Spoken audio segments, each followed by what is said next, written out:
Hello, everybody, and to welcome to Whisperbank. I am the DM, and with me are my amazing players. Hello, everybody. Um, Hello, so amazing players. yes, hello. We're going to get ready to get this party started in a moment. Thank you for joining us. We appreciate it. Just some very quick announcements. Remember to check the schedules. We are doing four more games at sessions after this one. So make sure that you are following if you're not already following to check the schedules because it's going to be two more sessions next month. And then the last two sessions will be in July. So you want to be prepared for that. It's not every Monday, but they are going to be on Mondays. So make sure you do that.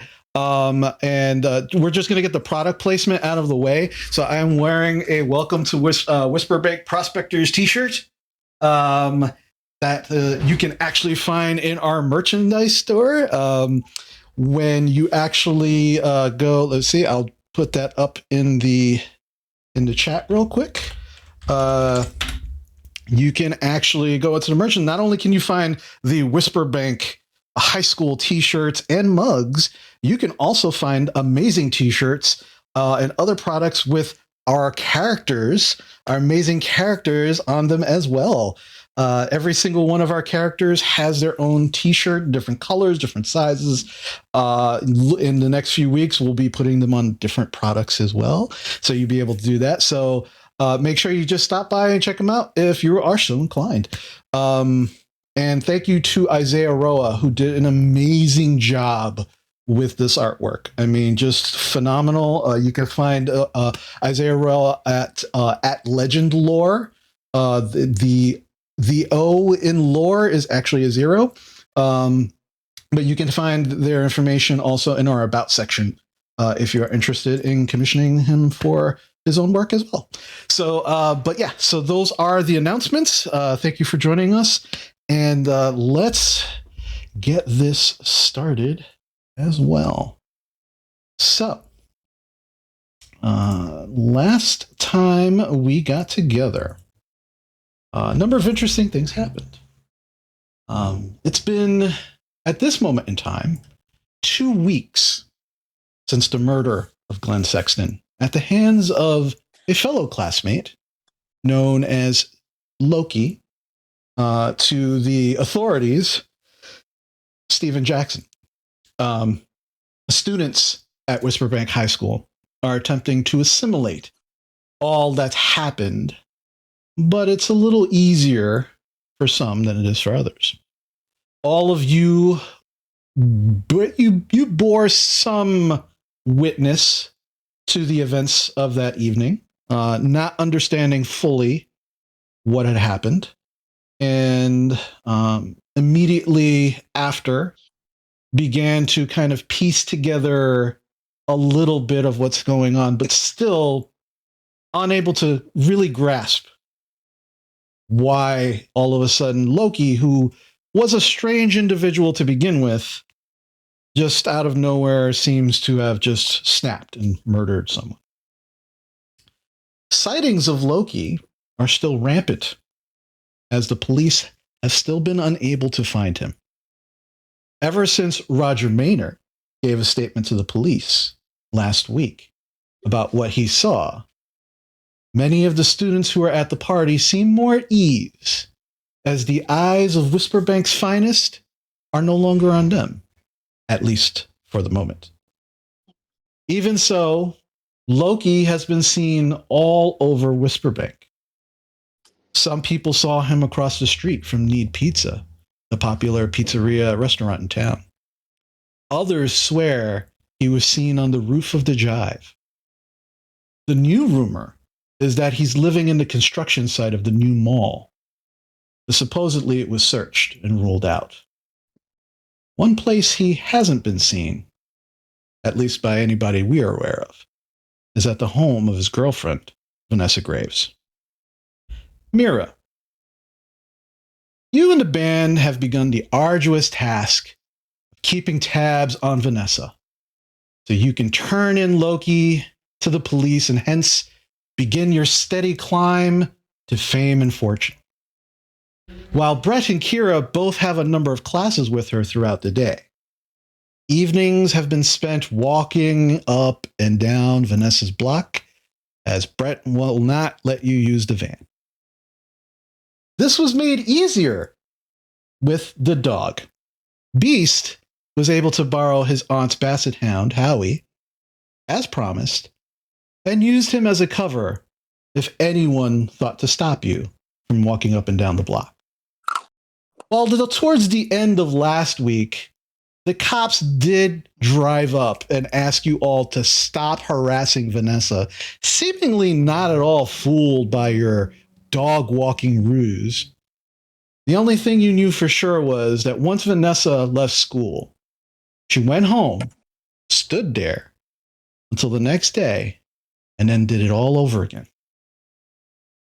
Two interesting things of note. You are 100% sure that Loki has not been to her home. But the second thing that was pretty interesting was that for some reason, Carol Myers has been spending all her time with Vanessa. In fact, the last 2 days of your Scooby-Dooing, Carol was actually spending the night at Vanessa's home. Mars, while your dad was relieved you weren't part of the murder, he's been barely home in his efforts to find Loki. When he was spotted at Need Pizza, where your mom works part-time, your father went a little over the edge and is now bordering on obsessive concerning finding this guy. While you also know that the state troopers have been called in to help with the investigation, you have heard your father arguing with the chief over the phone that they don't need any help from the feds and that it's too soon to call them in.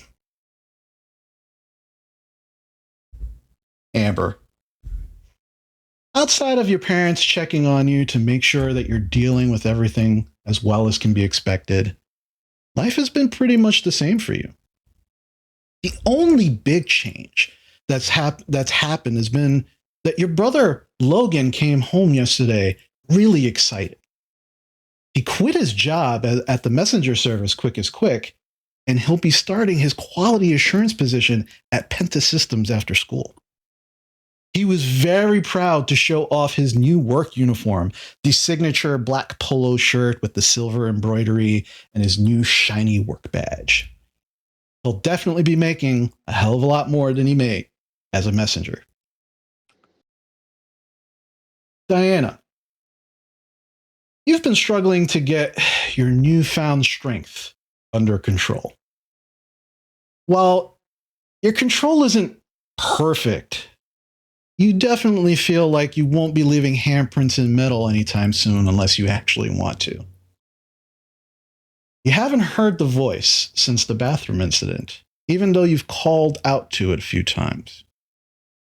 But you're trying to put those thoughts to the side, as this Friday, you're playing your first D&D session with your group, and you need to prepare. Tiffany, you've been pouring through the book your Grams lent you, trying to wrap your head around everything she told you. Your great-grandmother Mercy seemed to gather much of her information of these otherworldly beings from someone outside of the family. She doesn't go into much detail about the person, only referring to them as Hunter once or twice, and mostly writing about these creatures and referring to them in almost a Grimm's fairy tale way. Not really believing them, but still taking them seriously enough to jot them down. But while all of you have gone through these interesting things throughout the last 2 weeks, that brings us to today. It's Friday. As many of the dates since Glenn's murder has been moved around, the tryouts for the talent show are being held this afternoon after school. Mira, you and the band are absolutely readying yourself for this audition. Many of the students are at the school at the tryouts just to see who gets in and who doesn't. Amber, you're always ready to cheer on Mira and the band, so of course you're there. Mars, you're there to scoff and laugh at the ones who take themselves way too seriously. And because Amber's there. And of course, because Amber's there. Many of the students are readying for the prep rally in the gymnasium, where many of them are all wearing their prospectors gear to show school spirit. Go prospectors. Diana, you and the D&D group are meeting in the computer lab for your first session. Tiffany, you are looking through the school library, trying to see if there's any books in the library that would actually kind of make any sense. Like there are some, you've heard of some books that kind of go back to the history, the beginnings of Whisperbank. And maybe something you find could maybe corroborate some of the information in your great grandmother's journal. And you find yourself there after the school bell rings for the end of the day, not interacting with too many people. And the librarian there, Mrs. Foster, is very, very happy to let you kind of stay there because she still needs about an hour or two to kind of turn everything down, put the books away, and then before she heads home herself. And that's currently where we're at the moment. So,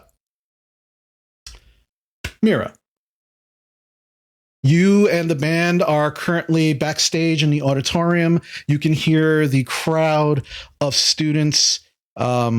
Basically, you know, just kind of like there are students in the auditorium who are just kind of like got their legs up on the chairs, talking with each other, really just waiting to see all of these additions. Amber is in the front, you know, just kind of getting ready and preparing. Mars is as with her always. And as this is going on, you know, there are a number of students. You can see there's a student. He's kind of like he's got a ventriloquist dummy, and he's just kind of like, you know, he's constantly just trying to shift the legs on his lap to make it look as normal as possible. You have a couple of other students who are going to be singing a cappella songs. There's just, and of course, your rivals are as well preparing themselves on the other side backstage, clearly keeping their distance from you. But yes, there are just a number. There's just really packed back here, and you're just kind of doing your best. You and the band, of course, always get the primo spot where there are actually the mirrors and chairs. You know, you're just kind of like tuning at this point. You are very relaxed, as you always are before going on. And Brent's like, yeah, man, I'm so glad we're not watching that chick's house, man. Cause it's like, we haven't practiced all week, and this is going to be good for us. I think this is good. Our Scooby doing, like, I think it paid off. Like if we were going to find Loki, we would have found him by now. So Mira cracks open a beer. So hold on. Yeah. This product placement is brought to you by Seagram's. Yeah, but you know, I feel like we paid our debt to society trying to like track down things. Everyone's been trying to track down this whole murder thing, but you know what? I think we finally found our place, and this is our place. We're gonna melt some faces. We're gonna do what we do best. And the thing is, like, it would have been cool to like get key to the city or something, but you know what? We didn't get to where we are by being Scooby-Doo gang. We got to where we are because we know how to kick ass. And I think that is what's gonna I don't know. We're gonna see what happens. But anyway, let's get ready to rock. Here's to us, and fuck Loki. yeah, definitely. Fucking. Kira's over here. She's just kind of like twirling her drumsticks in her fingers. She's like, yeah, fuck that guy. And she's, but she's saying like, fuck that guy, like in a beat, like she's already practicing in her head. And Beast is just kind of like behind all of you guys. And as you turn, he's holding Howie, the Basset Hound, in his arms, and he's like, so no, Howie, Oh, puppy. I like looking at the dog like, you know what's up, right?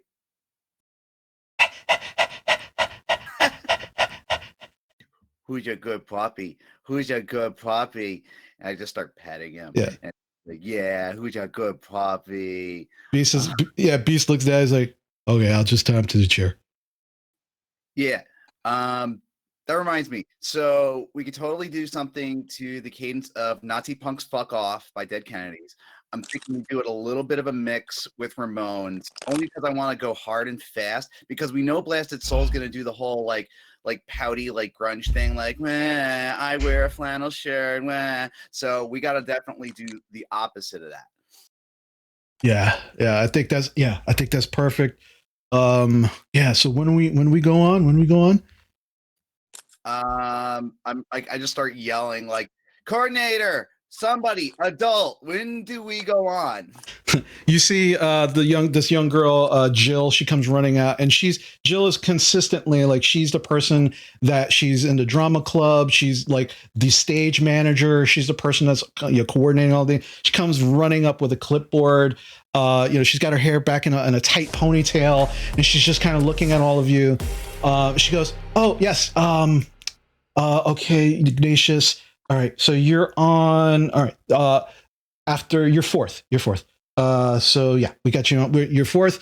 As soon as we start, just we'll bring out your stuff. We have everybody, doing the stuff, and you actually look and you can see it's not your gear except for what you brought with you. But there is a drum. There's a drum set on the stage. There are amps prepared for you because it's not like this is your first talent show audition. So they are prepared for the students who will be bringing the heavy metals, as the teachers have been calling it. They're ready for you, but she's like, yeah, so you'll be fourth. We've got Johnny and Billy, and she points to the guy with the puppet.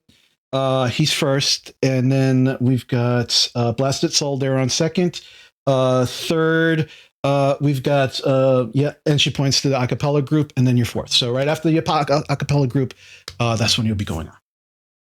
Jill, I want you to know what you're doing. I love everything you're doing. Yeah. And I want to show you some heavy metal later to show you how much I appreciate you, because I could not have asked for a better lineup. Ever. Are you trying to turn Jill on? Yes.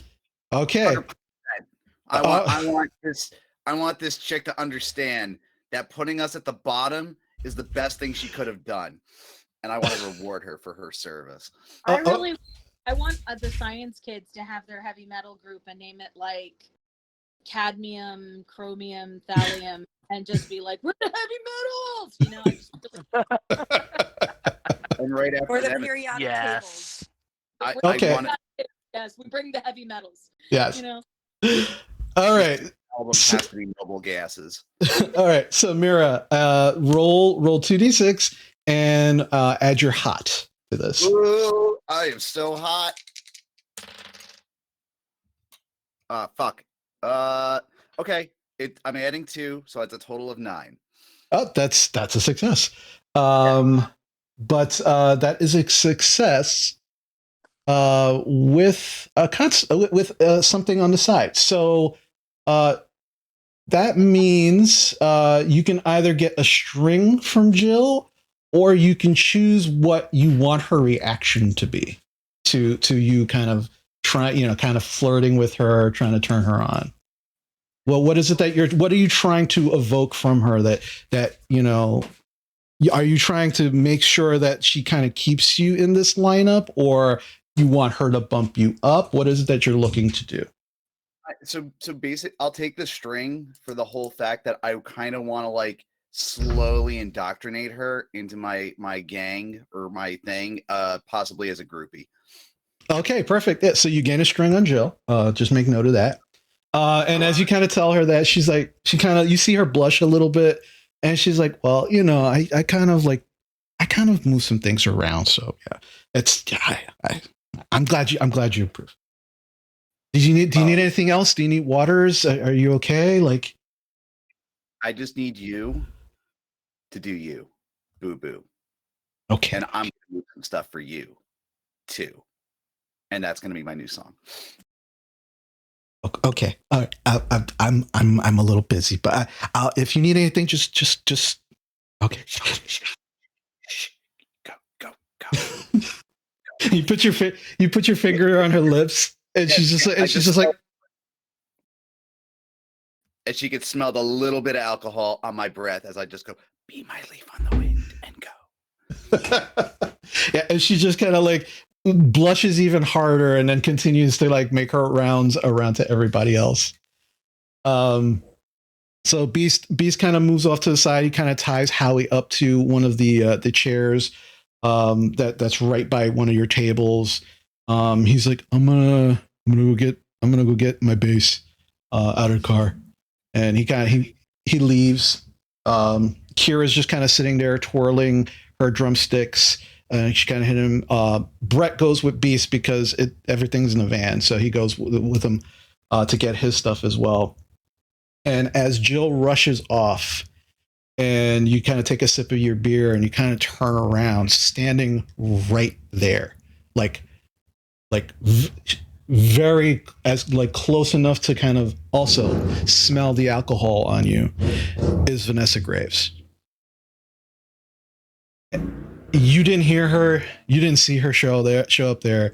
It was like you just turned around and she was there, and she's just staring at you. And you've seen Vanessa many times over the last 2 weeks from afar, and you have now a very close up view of her. She is her aesthetic was always very goth. It was lots of blacks, but always the latest fashion, always the latest styles. Her hair was always perfect, and also cut in the latest fashion and style as well. Since you had since you've been watching her, and since everything that's happened with Loki, she has been sporting these very large black sunglasses, something that you've not seen her do before. All of this has happened, and she's just kind of standing there looking at you. And from afar, you thought, her makeup was perfect. And looking up close to her, you realize that she is not even wearing makeup. And her skin is just pale and flawless. And it's a little upsetting. You wish you had skin like this, and you were, it bothers you just slightly. Danger. And as she just stands there, she just looks you up and down for a moment. She takes off her sunglasses, and she's got these very light brown eyes, and they're just staring daggers at you. And she's not saying anything. She seems to be kind of waiting for you to say something. Have I ever told you how jealous I am of your makeup game, Vanessa? Yes. Hi, you look lovely. Okay, I'm not sure what I'm supposed to do here. So now you say something. She just continues to stare at you for another 10 or 15 seconds. And then she says,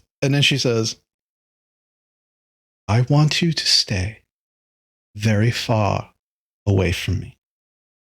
Let this, our current situation, be as close as you ever get to me again.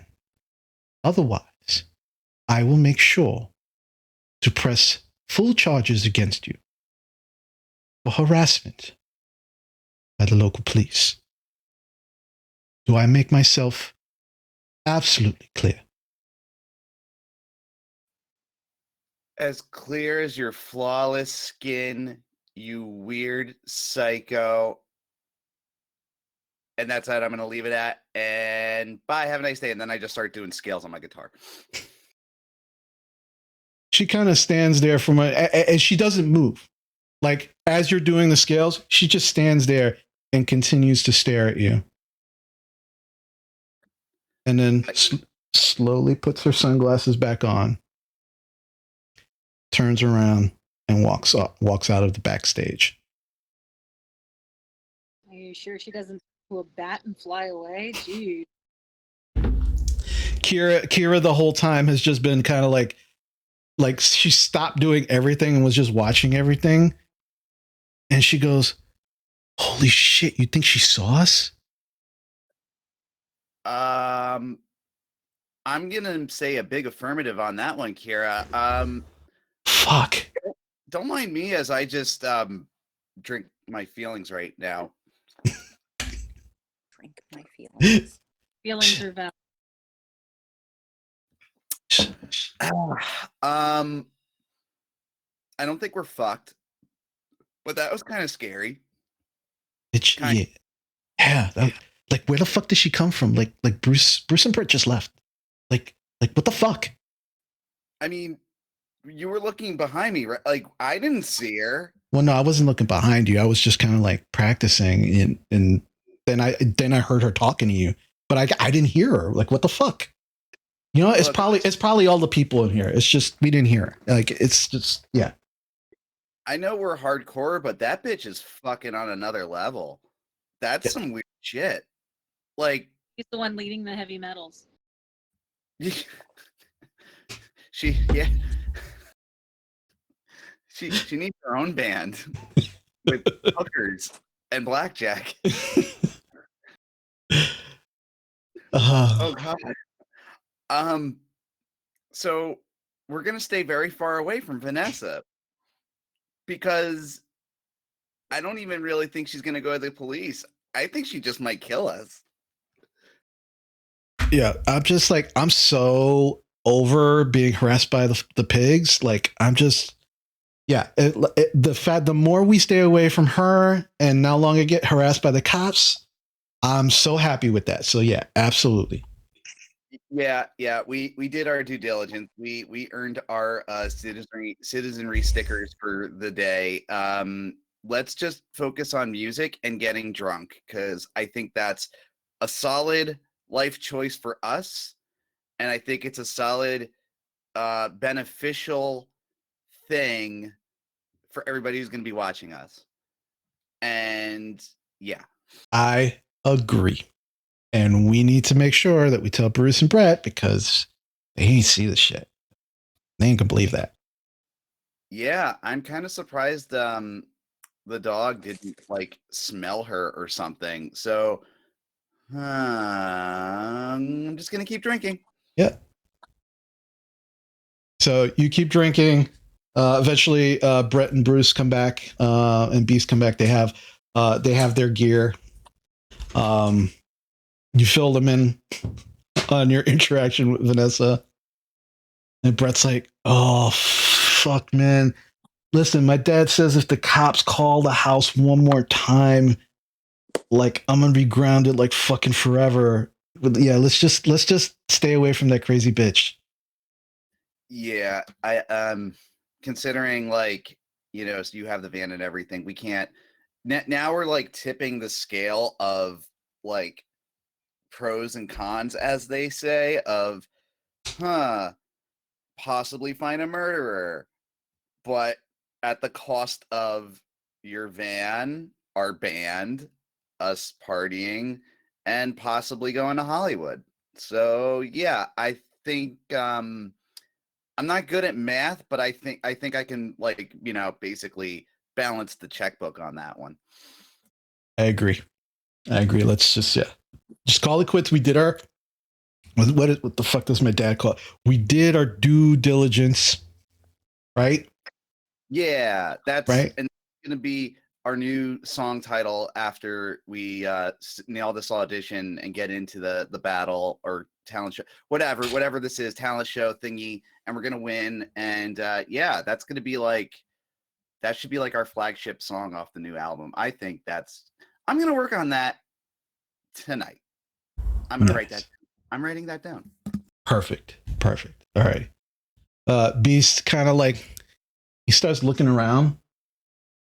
And he goes, "Where's Howie?" You turn around and the dog is gone. The leash is still there, but the dog is gone.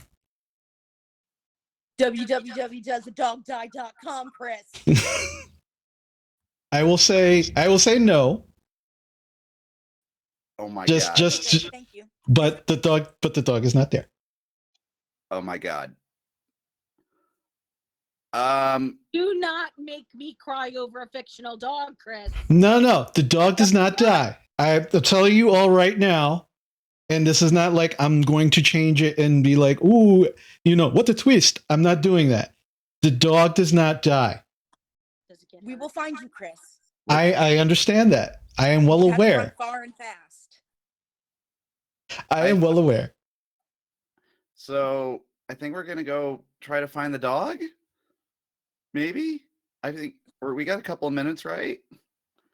Yeah, you know that you probably got like anywhere between 45 minutes to an hour. Oh, okay, cool. Yeah, because I feel like a lot of our musical ability is just pure talent and luck and inebriation. So, like we should be fine with like 5 minutes of practice. All right. I don't know if you just want to like do like scene change to someone else as we go find. Yeah, you all just like, yep, we're gonna go find a dog, and you kind of put your gear, stow it to the side where you'll be able to grab it quickly, and you begin kind of progressing throughout the school to see where the dog could be. Tiffany, Hooray. You are currently in the library. You kind of pulled out a few books. Librarian, as I said, Mrs. Foster, she's actually been pretty helpful. When you asked her about like the history of Whisperbank and if there's any books that kind of talk about that, she was very helpful and kind of pulled some old books for you, and that go into the history. A lot of newspaper clippings, things like that. And you try. Yes, microfiche. Absolutely. And you are slowly going through, like trying to kind of, based on the dates of your great grandmother's journal, kind of like go into those specific time periods to see if you can find something that correlates. And throughout the whole time that you're there, you're there probably a good hour and a half after school is finished, kind of going through it. You start to get the first signs of something that sounds like something your grandmother talked about in one of her journals. Something about people acting strange during the prospectors era, when there was back where, and you try to figure out like the location, and you start kind of like doing you're kind of like a Nancy Drew thing where you're trying to correlate where that is currently to where the current spaces are now, and you start pulling out some maps and putting it together, and you start looking through everything. And first off, the weirdness and the strangeness, it's hard because of the actual way people wrote in the newspapers and talked back in the 1800s, essentially, was a little weird and a little hard to pick up. But they talked about people getting the vapors and acting strange and no longer having the same character traits that they had for many, many years, seemingly becoming different people. And it turns out that it started to happen during an excavation of a specific gold mine that eventually ran out, but became the site of what is now an abandoned Wild West town that you all know about. That is no longer functional. About a decade and a half ago, this old Wild West town, which was one of those tourist traps that brought people in to kind of like show what it was like in the old West. You're not sure why it closed down. You haven't actually gotten that far into the research, but you realize that the strange the way people were acting and the location is in that area. And in your great grandmother's journal, the specific thing she's talking about is possible possessions by spirits or entities unknown. Did Penta Systems buy the old mining town? I forget. You're not sure. Like Penta Systems went and they kind of most of you would already know, like it's because it's probably been in the local news or in the newspapers, that Penta Systems, when they showed up, not only did they get a lot of land and lots in the immediate Whisperbank area, but they did actually buy up certain other areas outside of the immediate town. That could be one of the places. You're not 100% sure yet. But it's at this point in time that as you're doing this, you feel something kind of tickling your leg, and you look down, and there is this little basset hound just kind of like underneath the table, just kind of looking up at you, just like, "Hey, buddy, what are you doing here?" He's got a collar on, and there's like a little tag on it. I look at the tag. Yeah, you look at it says Howie. Hi, Howie. As you say his name, his tail begins to wag. Yeah. Hi. Hello there. And you start to go, you look, your first thought obvious is, what the hell is a dog doing in the library? And then you kind of remember seeing Beast walking this dog like all last week, like up and down around Vanessa Graves' house. And you saw him bring it to school a couple of times. He got sent home to bring the dog back home, but then came back without him. But you kind of put two and two together. This is probably Beast's dog. Okay. Well, it's probably time that I pack up my stuff anyway.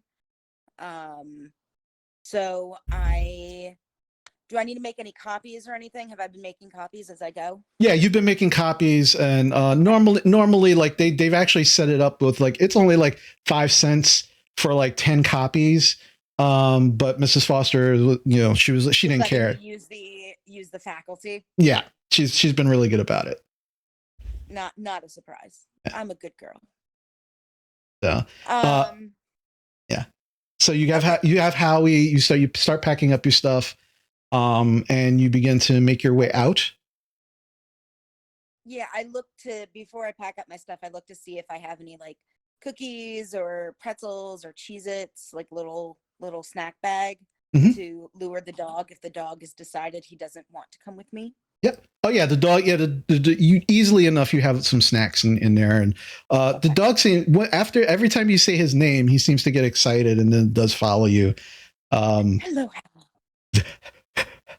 And you start to kind of make your way out of the library, and as you do, Miss Foster kind of is like, "Okay, goodbye. Can I have a good night, Tiffany?" And she kind of closes up. Mrs. Foster. She starts to lock up the actual library doors. Thank you so much for your help. I really appreciate it. Oh, it's not a problem. Anytime. If you need any more help, just let me know. I will. My grandma's been, telling me all about the histories and everything, and so it got me interested. Well, that's good. Yes, it's very refreshing when I see young people who actually want to understand history, especially of where they live, and not many want to do that. So. I'm an old-fashioned gal. And she kind of chuckled. I'll see you tomorrow. Thank you. All right. Good night. And you begin to kind of walk through the hallway with this little basset hound just kind of following you, trying to find where Beast could be. You do get the idea that they're probably getting ready to go to the, if they're not already there, for the tryouts for the talent show. So you start making your way to the auditorium. Okay. I just want to hear the little boofs from Diana, you and your group are currently in the new computer lab. Yeah, as you enter the computer lab, Kevin Bonner is already there. He's kind of like set up one of the tables for all of you that it's off to the side. It doesn't actually have any of the computer equipment on it, so it's perfect for the four of you. But you can, as you come in, you can actually see all of these new computers that Pentasystems have recently donated to the school. And are they like Windows, Macs? They are all. There's a couple of Macs and there are a couple of personal computers. But the interesting thing is, regardless of the type of computers that are there on the screens, there is the same kind of like swirly, bluish, purplish background that all the small displays and all of the classrooms. What's that? The flying toasters. I prefer the flying toasters. Yeah. Much better screensaver. As you say this, and Kevin's looking around, he goes, "Yeah, I mean, this is kind of cool, but it's just so weird. I mean, I wonder if I can change it. It's like, I don't know. I've tried. I mean, because I had Mr. Murphy's class earlier today, and I tried, and there was like I couldn't find it in the screensaver settings. It was just really weird. I'm gonna type into one. I'm gonna see if I can pull it up. Yeah, so you go and you kind of mess with the mouse a little bit, and the screen comes up. You start going into the settings, and yeah, you can see the flying toasters. You can see the Windows 95 logo with the little, like, looks like the film, the film trail behind it. Yeah. But you don't see any, you don't see any settings for this specific thing. It's like grayed out. No, it's not even there. You can change it. Yeah, you don't see it at all. That's weird. Yeah. What about the Doom Maze? Is the Doom Maze on there? Oh, yeah. I forgot about that one. Yeah, it is. Yeah, it is. That's a flashback. Man, screensavers nowadays are so lazy. Yeah. And interesting enough, so you actually go and you do change it to the flying toasters.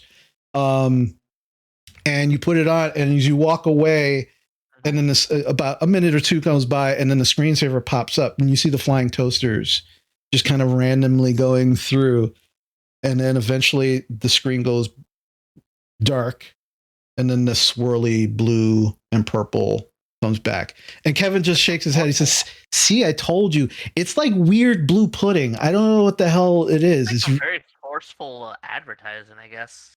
Yeah, I don't know. Like they're really tight-lipped about like what they're working on over there in Pentasystems. But yeah, I guarantee like they're trying to come up with a new operating system or something, and this is how they're like testing it out, is with all of us. Maybe that would explain it. Yeah. So you know that girl Jill? She does like all like the stage managing for all the plays and stuff like that. Like she did some Q&A stuff for them. QA stuff for them over the summer, and she was like letting me in, trying to like she was trying to get me in there, but like they got all filled up. But she was telling me like they were like playing games and telling people, like, it was really weird. Like they would play the games, they were getting paid to play games. I mean, it's freaking crazy. Really? Yeah. And then people would call and be like, "So how do I get past this level?" And they'd be like, "Oh, well, let me walk you through it." And like that's like, you get paid to play games? That's great. Man, if I have to get a job, maybe that's what I'll try to get a job. I know, right? But yeah, it's super competitive. Like they handpicked a bunch of students first, and then like when they got everything all set up over the summer, and then they would like filled up real fast. So I'm gonna try. I mean, I don't think they're gonna hire anybody soon, but the minute the position opens up, I want to get in it. Yeah, I'm right there with you. I mean, getting some extra money wouldn't be bad. Yeah. Some more books. Mm-hmm. No, absolutely. And so he's like, "All right, come on. I got everything set up." And you can see he's also got like he's brought like plastic cups, and there's like some sodas. There's a shopping bags, and you look in the shopping bags, and there's some Cheetos and just snacks and different types of junk food. And as you finish coming in, and you're still waiting for Cindy and Nicole to show up. They haven't shown up yet. You walk in, and sitting in the corner is your sponsor for the club, Miss Juarez. And she's just kind of sitting there, and she's she's kind of like reading a book, like sitting in the corner. She goes, "Oh, Diana, you're here. Okay, so you have there's like 2 more people, yes, 2 more students. Yeah, they should be here shortly. I think. Okay." And she kind of looks at her watch and she goes, "Okay, so as far as you all know, I was here the whole night. Okay, so Oh, of course. Oh, absolutely. No problem. you all have some fun, and I will see you next Friday." Oh, excellent. We'll see you next Friday. Thank you. She kind of gets up. She puts the book back in her bag, and she kind of nods to both of you, and she leaves. Like later for the leave, like every time. Yeah, she doesn't understand the need for a chaperone or a sponsor for the clubs, and she's watched you play the game, and she's like, "Oh, it looks like fun for them, but why do I have to be here?" And so, like, you all kind of came to an agreement where she's like, "I was here technically, and you all have fun." Yeah, I imagine we probably make sure too, because I'm sure there's probably like a no eating and drinking in the computer lab sign up, like that will like clean up afterwards and stuff too, so it's not. Oh yeah, no, there are multiple signs in the computer room. No eating, no drinking, next to the computers. It's very clear. But Kevin has done a good job of putting this table away from the computers, and there's no equipment. So you feel like even if you did make a mess, it would be okay. Excellent. Yeah. So you're kind of there, setting up, waiting for Cindy and Nicole. Eventually, they do show up, and they've got their dice. They start pulling out their notes and stuff, and Kevin is like, "All right, so you have that new map that we worked on?" Oh, yeah. I don't remember what I did with it. Like, I'm trying to remember if I. Oh no, I think I still have it. I think it's all crumbled up. Yeah, it's all crumpled up. Yeah, I will take it out of my backpack. It got a little messed up in the bag. It's okay. He just kind of takes it and starts like trying to uncrumple it and kind of even it out. And he kind of looks at it for a moment and he goes, "Why'd you do that, Diana? That's not cool." Do what? And you look at the picture, and it's the picture of Glenn on the altar, and the chest is ripped open.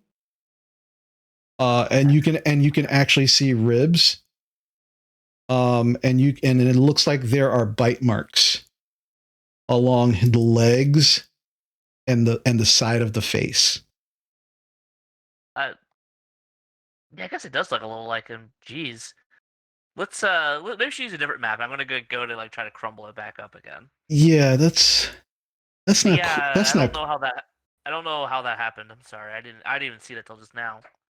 Yes, that's not cool. And you can see he looks like visually disturbed by what he just saw. And you did not draw that. That's not the picture that was there. The picture that was there was Glenn, but he was just on the altar with a large knife in his chest. Oh. And blood. That picture is definitely different. Yeah, Diana's probably looking a little pale because she hasn't looked at it since. She hasn't looked at that in a while. I'm looking at my sheet real quick. No,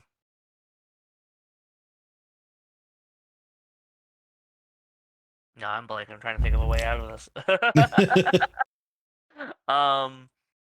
Yeah, because Kevin is looking at you like you did that. Like he's clearly upset. I'm trying to think of. I guess I'm not sure what kind of a move it would be. Well, what are you trying? What do you want to do? What are you trying to just kind of like allay his fears, or? Yeah, like maybe like I think someone was going through my backpack and like. I haven't looked at it in a few days, to be honest. I didn't, or a few weeks. Okay. Kind of try to like, I guess brush it off, but like brush it off in such a way that he's not thinking about it, just because. Yeah. Obviously, Diana was thinking about it and she was actually able to forget it for a little bit till just now. Okay. So what I'll ask you to do is roll to keep your cool, right? To just kind of like keep it, keep your emotions kind of down to where it seems like you're telling the truth to him. So just roll a 2d6 and add your cold. Oh, that's my worst stat. Well, hot and cold are both my worst stats. So Okay. That's a 3. Ugh. Oh, okay. So that's a failure. That's a 3. All right. That's a failure, but you do gain experience every time you do fail. Can I what would be a success? A 7 to 9 would be a success with an additional something that happens, and a 10 plus is an absolute success. Yeah, so a 5 would not be enough. I give myself a +2 if I it would still power string. It would still be a failure with a 5. Okay. Well, you can use a string if you wanted to. You could use a string. Hold on a second. I just want to double check and make sure. Because basically, I give myself a +2. If I give myself another +2 someplace, then I could probably make it. Well, you can actually, if you wanted to, let me see. You could lose a string and use it to. Let me see. You can give them a condition, or adding to your roll. Actually, in this session, in this particular instance, wouldn't help. But you can. The other things you can do with string is tempt them to do what you want, or give them a condition. Specifically, like in this instance, if you wanted to kind of make him doubt himself, like what he's thinking, and kind of give him like a condition of being like a doubtful person, or like a doubtful Thomas, or just something along those lines. You could use a string to do that. Are you gaslighting that poor boy? What? I said, are you gonna gaslight that poor boy? It's a choice. I mean, do I have to have a string on him, or because I don't have a string on him? Oh, only if you had a string on him. If you don't have a string on him, you won't be able to do that. Yeah. I can't give him a string for something. Let me see. Until I've not played this game. Well, if you give him a string, that means he has a string on you. Mm-hmm. Would that do anything, or he would have some kind of social control over you? That's what a string would be. So think of it in terms of, if you have a string on someone, and this is just for everybody watching too, so you can kind of understand. If you have a string on someone, it's a type of control or something that you have over somebody, positive or negative. It doesn't have to always be negative, but it could be a positive or negative thing that can affect them in different ways. Yeah, like for example, like a string from like a sister could be she let you borrow her favorite dress, and so you now owe her. Or someone caught you cheating on a test and they decided not to tell you. I think then in case what I would probably do is that if I can give him a string, Mm. and Diana's gonna try to just spin like, look, it's been about my bag for weeks. I haven't even looked at it. And it was I guess I want to try to play it off that maybe I did this before what happened. Okay. I mean, it is all crumbled up, and he saw me uncrumble it from my bag. Yeah. So I'll kind of like look, I'm sorry, man. This was before when he was kind of picking on us, and I haven't looked at it in a few weeks. I didn't even think of this. So I will just say it was a failure. So he kind of, if you want to give him a string, he'll take it. But he kind of looks at you and he says, okay, but you absolutely get the impression like he's trying to diffuse the situation, but he doesn't believe you. But he definitely, but again, you do get experience as well for failure. I will give him the string. Okay. trying to turn that failure into something down the road. Gotcha. But she's just gonna crumble it up like in front of him, like crumble it up, and then she's just gonna toss it. She's not gonna toss it in the trash. She's gonna tear it up like in front of him. Okay. Like into pieces, so it's not, and then she'll toss them into the trash and okay. look, let's just forget about it. I wasn't thinking. It was just emotions. He looks at you, and he, as you tear it up and kind of throw it away, he does look a little kind of relieved, that you did it. He goes, "It's all right. I've got some older maps, in my bag. We can use those. It's fine." Oh, I appreciate it. Thanks. And kind of digs in his bag and pulls them out. And Nicole and Cindy do show up, and very excited and begin to kind of play and get your game going. Yeah, I'll probably at some point in the night find an excuse to give him just a little extra XP, just kind of as like a an olive branch. Yeah. Nerdy olive branch. Oh, he's super stoked when he gets the extra XP. he's like, really? Yeah. Yeah. You slew the Hydra really well. Fuck you. Thank you. So I was hoping that you would see like I was narrating it just a little like better than I usually do. Thank you so much. Just of course. Yeah, no, you did great. It really paid off. Yeah. So he's super excited. He's very happy. Cindy and Nicole kind of look at each other a little weird and kind of look at you like, what? But they don't. But it's like very quick. It's like passing. Like, I don't get it, but okay. But they don't get the context of it. Why that's going on. Yeah.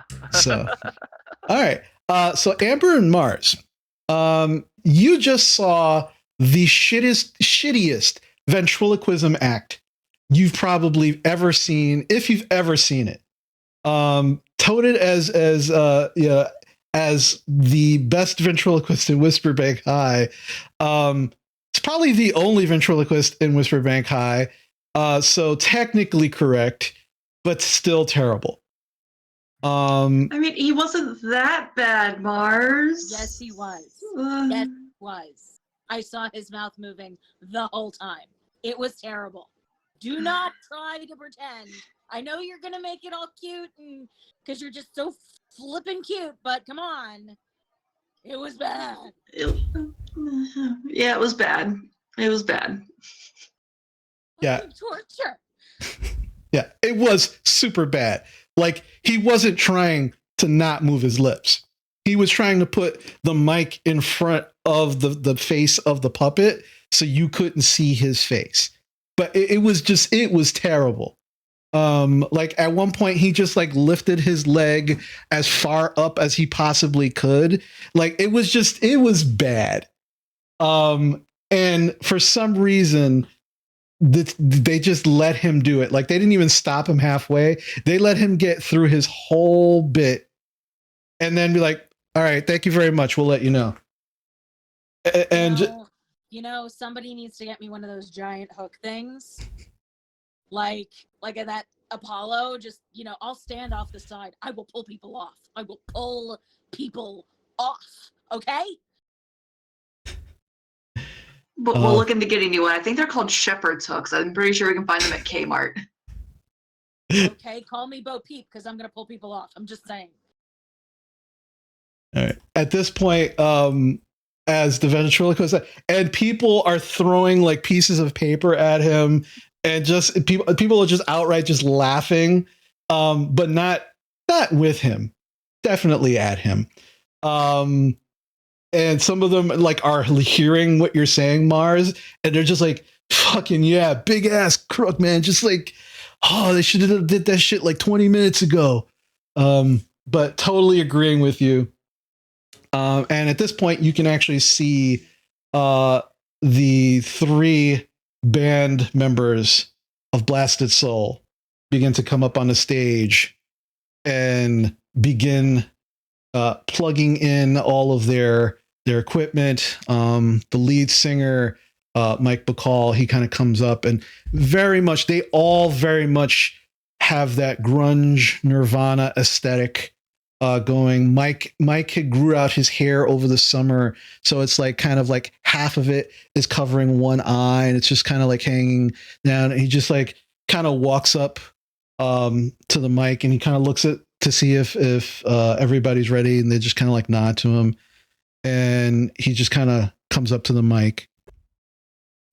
Hey everybody, so this is Blasted Soul, and this is gonna go out to my boy Glenn because we miss you, and this is called "Fuck You and Die." Oh my God, Cry Me a River. Yeah, Not the best name for the song. Yeah, well, that's kind of like your opinion, but yeah, so okay. It's better than your music. He just kind of stares at you, Mars, like really, really hard. And it just turns around and they begin to play. And it's not bad, but it's definitely not Ignatius. And they begin playing. And there's definitely some students in the audience who are just like, definitely rocking out and enjoying the music. You can see there's like 3 teachers who are they're the ones who are actually picking the students for the talent show. And there's like 2 of them that are just kind of like wincing as they're playing, definitely like not getting the heavy metals. And one of the teachers is actually the computer science teacher, Mr. Murphy, who's just kind of sitting there. And Mr. Murphy is, he's this like very tall, lanky teacher. His hair he's kind of balding, but he. Teacher? What's that? Isn't he the cool teacher? Yeah. His hair, he's got it like in a like, not a long ponytail, but it's got a ponytail. But he's also like slightly balding on the top. He's got his thick horn-rimmed glasses, and he's just kind of he's the only teacher there not wearing some kind of professional like outfit. He's wearing jeans, sneakers. He's got his t-shirt, and this is how he normally dresses for school. And he's just kind of sitting there, and he's just like, not like rocking out, but definitely appreciating like the music outside of the other 2 teachers. And he's just kind of like, kind of bobbing his head along.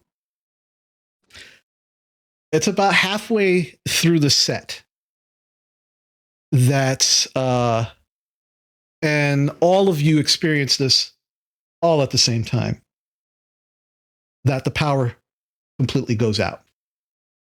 This is just in their room, or does this happen at the computer No, lab as well? everywhere in the school. The power goes out. God, even the power company hates your music.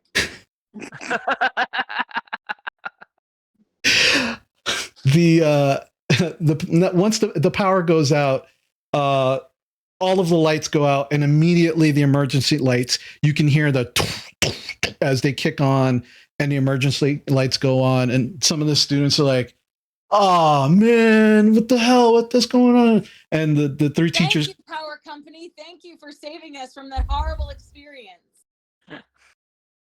There's a bunch of students who laugh, like as you say this, just like, yeah, they suck. And yeah, the teachers actually get up and they're like, all right, everybody calm down, relax. We're gonna figure this out, and I'm sure the power will be out soon. And Mr. Murphy kind of gets up. He goes, I'll go down to the main office and go check it out. It's fine.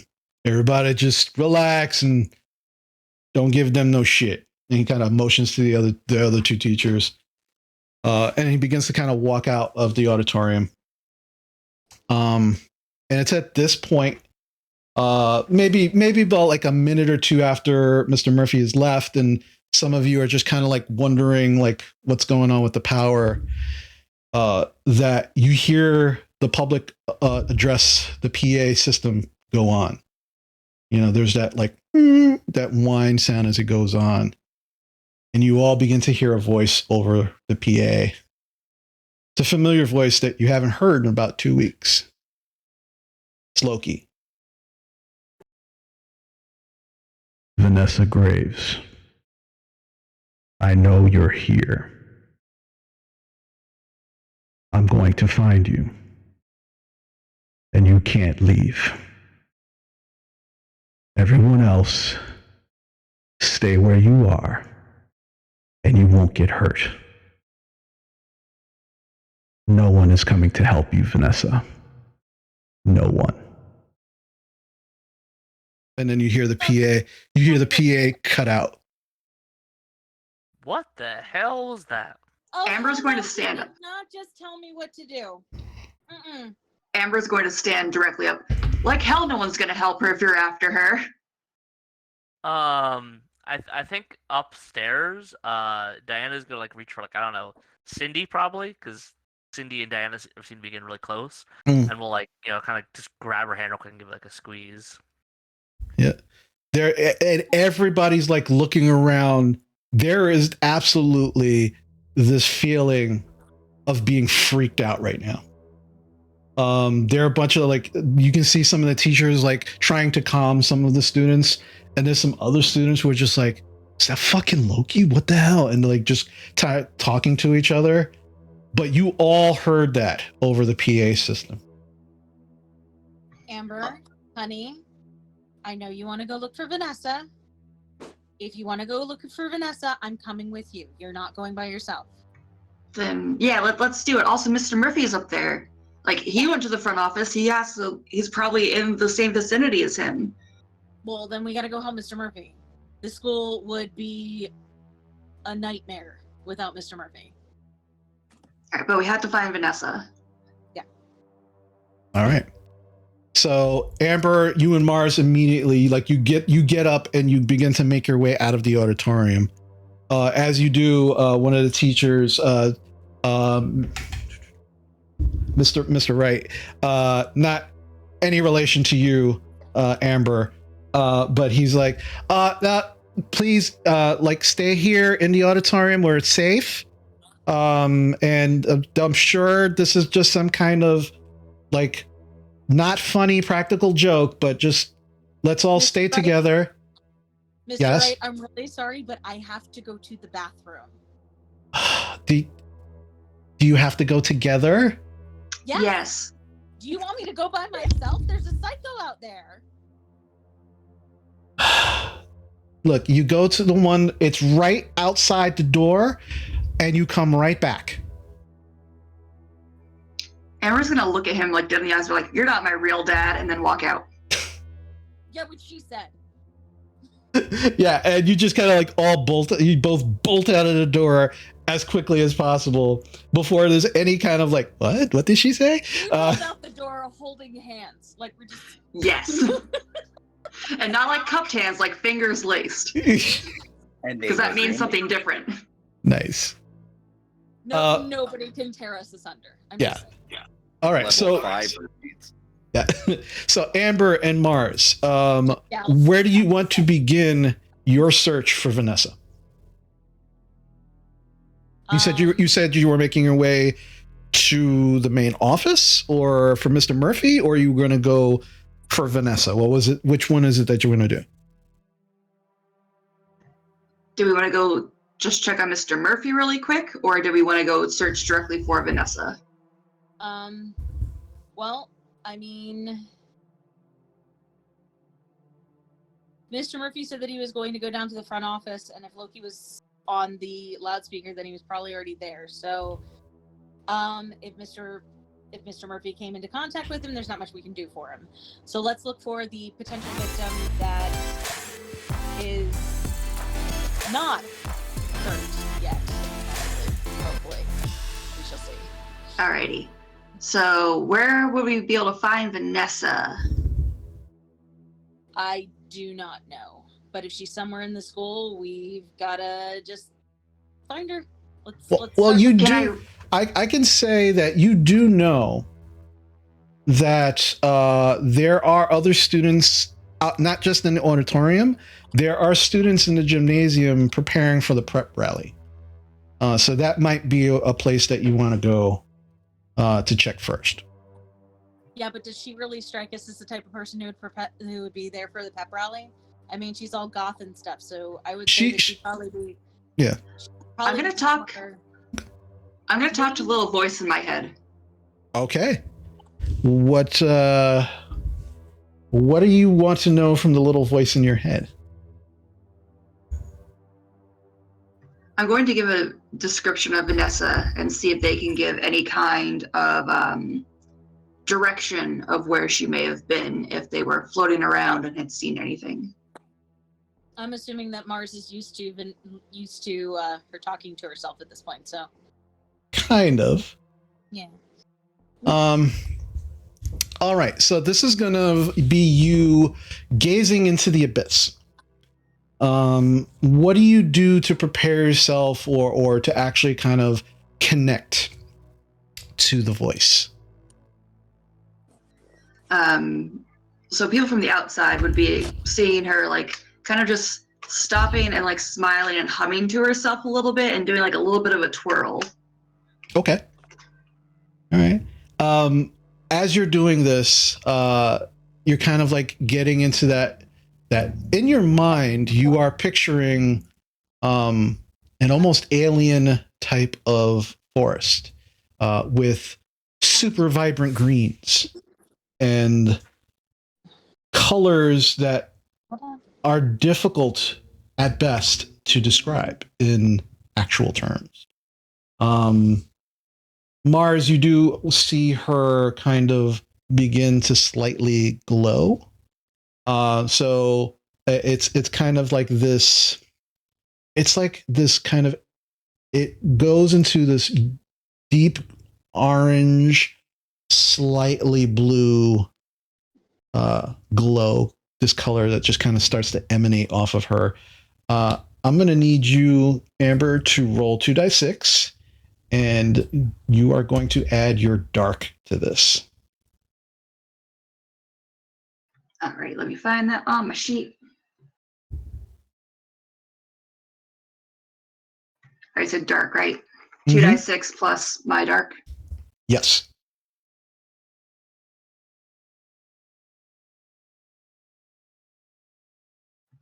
That is only a 6. 6. That's a failure. So as you kind of go into this sort of trance where you're humming and kind of twirling and dancing to yourself, you begin to also ask these questions.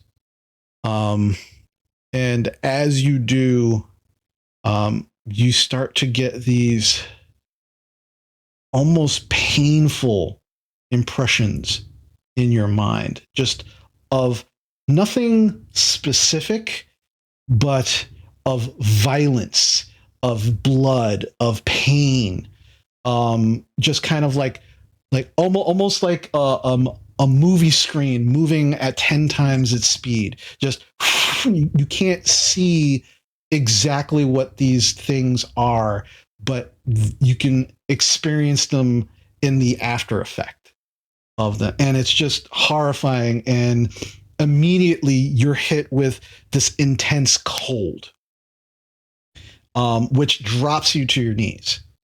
And you definitely get experience from this, but Mars, you actually see this sheen of frost around Amber's whole body. I mean, she would immediately just throw herself on top like a big March blanket. And I mean, I generate a lot of heat, just yeah. You know.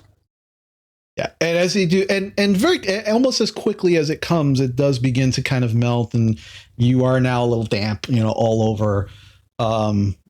And you kind of feel like this kind of piercing pain almost in the, slightly in the back of your head, but it begins to quickly subside. But you've never felt a pain like that before. And unfortunately, you didn't get your answer. Yeah, so at this point, like Amber's definitely has just tears rolling down her face to go with the melted frost that's on her. I'm like, thanks, Mars. Let's get up and just go. Let's just go and find Vanessa. All right, so where do you want to head to try and find Vanessa? Like I said, you have a couple of options. She was absolutely not in the auditorium. There are other students in the gymnasium.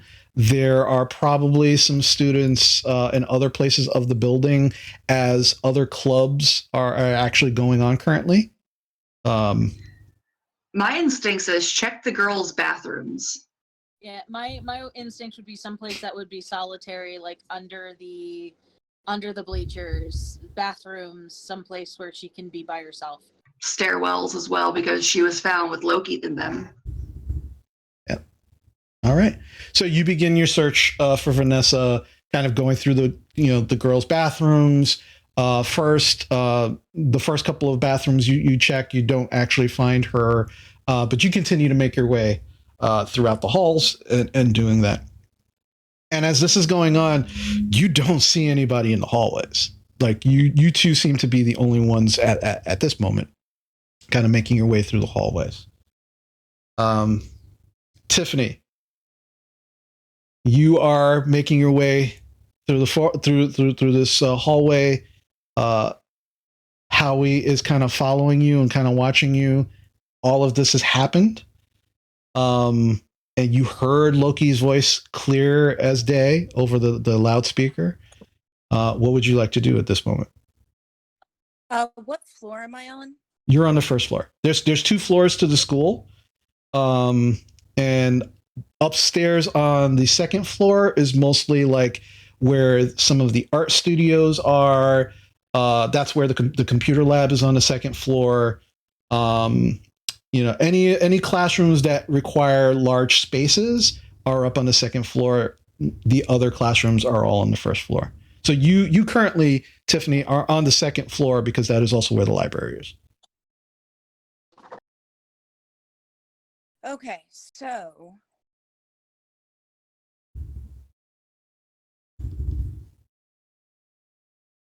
I've been trying to decide what I wanted to do this on. I want to do watching. Okay. Which is, do you want me to read it? Yes, please. Okay. So it's one of my hexes. You enter a deep sleep and begin to see the world through the eyes of the hexed. You can feel the reactions to and impressions of what they're seeing. Okay. So, I'm trying to remember if I did. I don't think I took a sympathetic token of Vanessa's. No, you haven't. No. Not yet. Okay, then I'm not. Then I can't do watching because I either need to look at them, or I need to have something of theirs. Gotcha. Okay. So.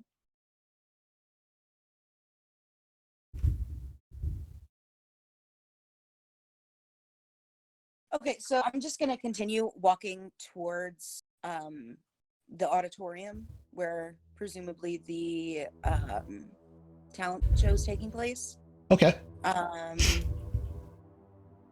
Does the dog react at all to the speaker, or is just like, oh, it's loud and dog? It actually does press against your leg a little bit and begins to kind of whimper. Right. Loud dog.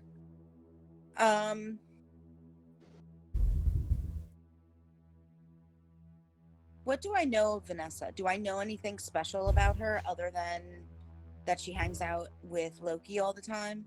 Yeah, just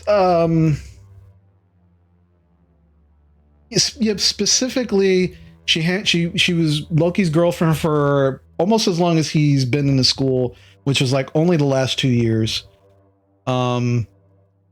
She actually was an exchange. She was a transfer student the year before Loki. Okay. And every time a new student comes, like everybody gets like the gossip in the 411 about them, but you never 100% know exactly everything. You figured she was definitely from England or Europe or someplace. She was there for a year. She really didn't hang out with anybody until Loki showed up. And then when Loki showed up, they kind of, hit it off and they were inseparable since. They used to hang out on the back steps all the time. That was pretty much it. Okay. Yeah. So like, I'm pretty sure that Loki is something with a capital S. Okay. And I certainly cannot handle anything with a capital S. I'm not dumb. So yeah, she's just gonna focus on going to the auditorium. Okay. So so you start making your way to the auditorium. You have to coax Howie a little bit to kind of follow you, but he does follow you. And you eventually do run into, as you're making your way to the auditorium, Mira and the band, who, as you're coming down, they're kind of like looking around a little freaked out. Beast is on all fours, kind of like looking like he's like lifting up like trash cans. He's like opening up lockers, and he turns around and he sees Howie with you. And he's not going to be in a locker. Howie. And he just kind of gets up and kind of goes over, starts pet. Howie comes around and just kind of runs over to him. And he's like, starts petting him, puts the leash on him. He's like, bad boy. And he just starts petting him. We didn't have him off leash around here. We didn't. He got away. What's he, Houdini? Maybe. I guess. I'm gonna go. I think I should take him back. Like, because crazy killer guys running around. I don't want him to kill my dog. I've heard that too. Yeah. That's really weird and really uncomfortable. That we all heard something on the PA system? No. Yeah, you all heard it. No, that Loki is here being a huge stalker and also a murderer and really uncomfortable. Yeah, we should probably. Okay, now we found. Well, you found Howie, and he found me in the library. That's a smart dog. So we should probably go somewhere safe, like maybe the auditorium, because that's where we started, and there's probably a lot of people there. And I highly doubt Loki can kill all of them, and probably wants to be seen by all of them. And Vanessa is probably most likely not there. I don't want him to kill my dog. Weren't you stalking Vanessa yesterday? Aren't yes, you but tight with her or something? We were investigating her because we thought investigating. Yes, because we thought that at some point Loki would try to link back up with her, and he didn't until today, and now he's apparently trying to hurt her, kill her. I don't know, but it doesn't sound good. Why were you investigating her? Because she was one of the. Why were you being on Nancy Drew? Because Glenn Sexton got killed by Loki, and yeah, I know, I was there. So yeah, you should be way wicked stoked about this. So, about the fact that we tried to help instead of, get high and do nothing. So we should again probably not be standing here in the middle of this hallway when Loki comes up on his stabby spree. And let's not be here. Let's go somewhere else, right, guys? We found the dog, and Howie's here, and we can't let Howie get hurt. And we got another song to write, and let's as we're skedaddling. Here we go. Mira. Yeah. What's your deal right now? What do you mean? What's my deal right now? My deal is let's get. You're acting really weird. For you, normally you're all gun-ho, let's go do something. I mean, you've been following Vanessa for 2 weeks, and now you're oh, let's flee? Yeah, because 2 weeks is the limit, right? When you quit a job, you get 2 weeks notice, and that's the line. And now we are doing other things with our time. Also, Vanessa came up on me really creepily and told me not to mess with her, so I'm just gonna stay. Wait, you saw her? Yeah, she came here. It was not cool. Yeah, so she's here. She's actually here, and Loki is not just like being super creepy. She's what? yeah. Actually, that's a good point. I mean, how would he know she was here unless?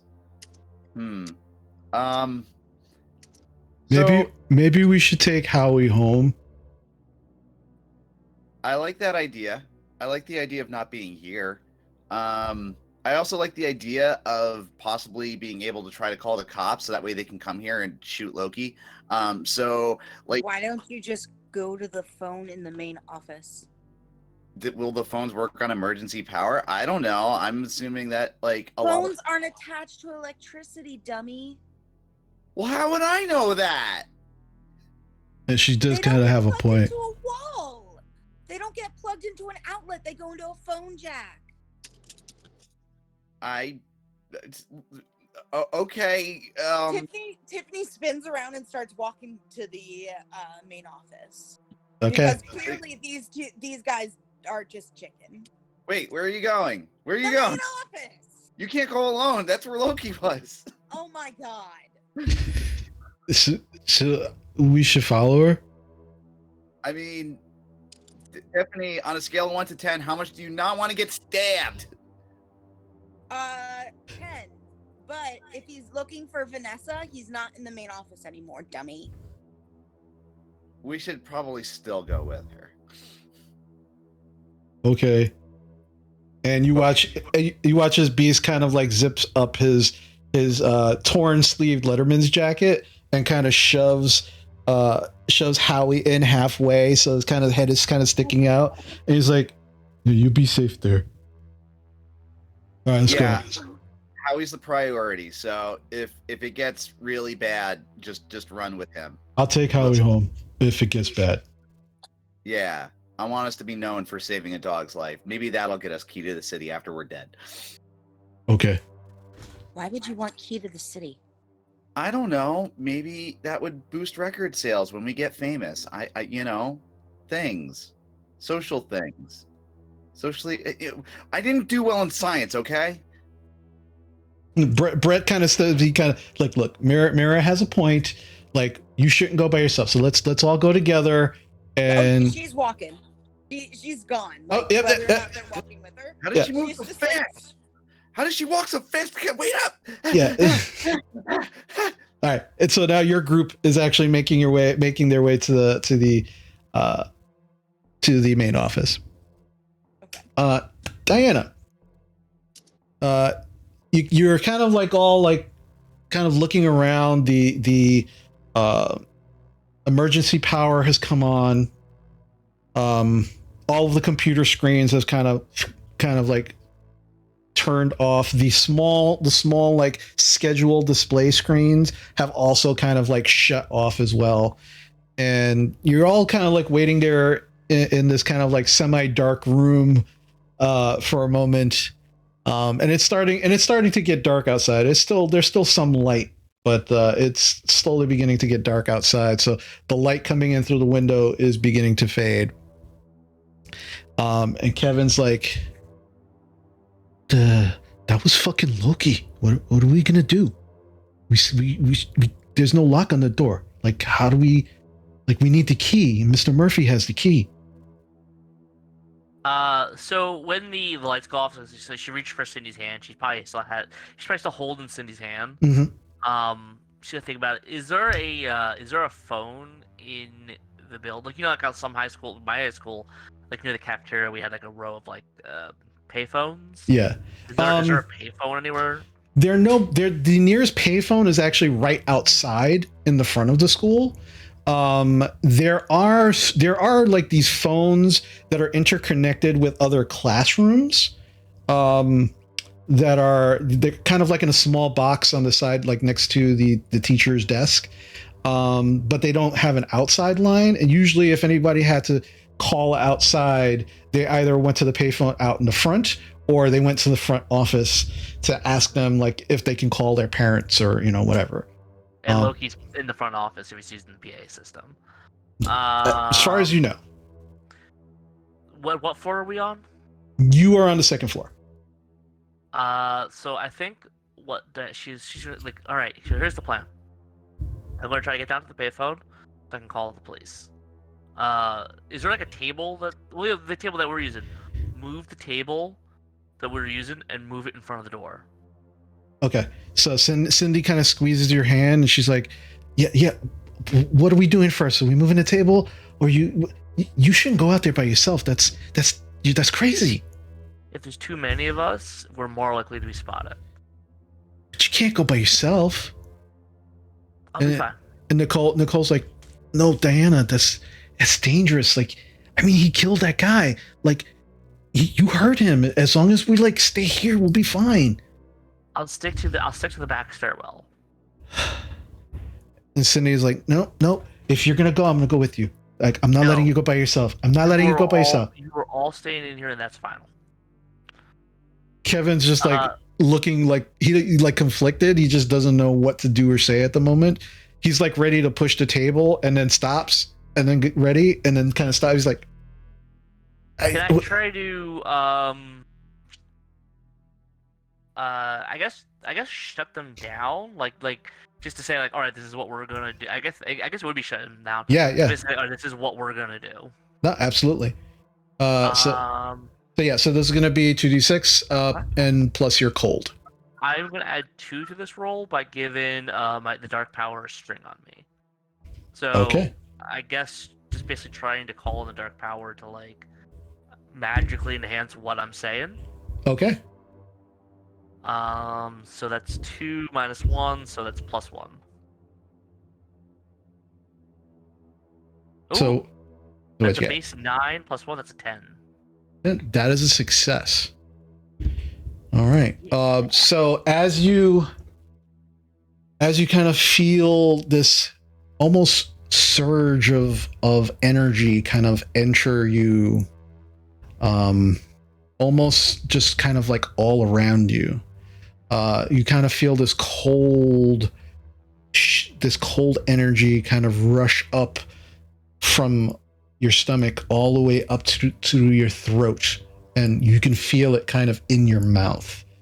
And as you begin to speak, you actually say, "I'm going alone, stay here." You kind of reaffirming all of the things that you said.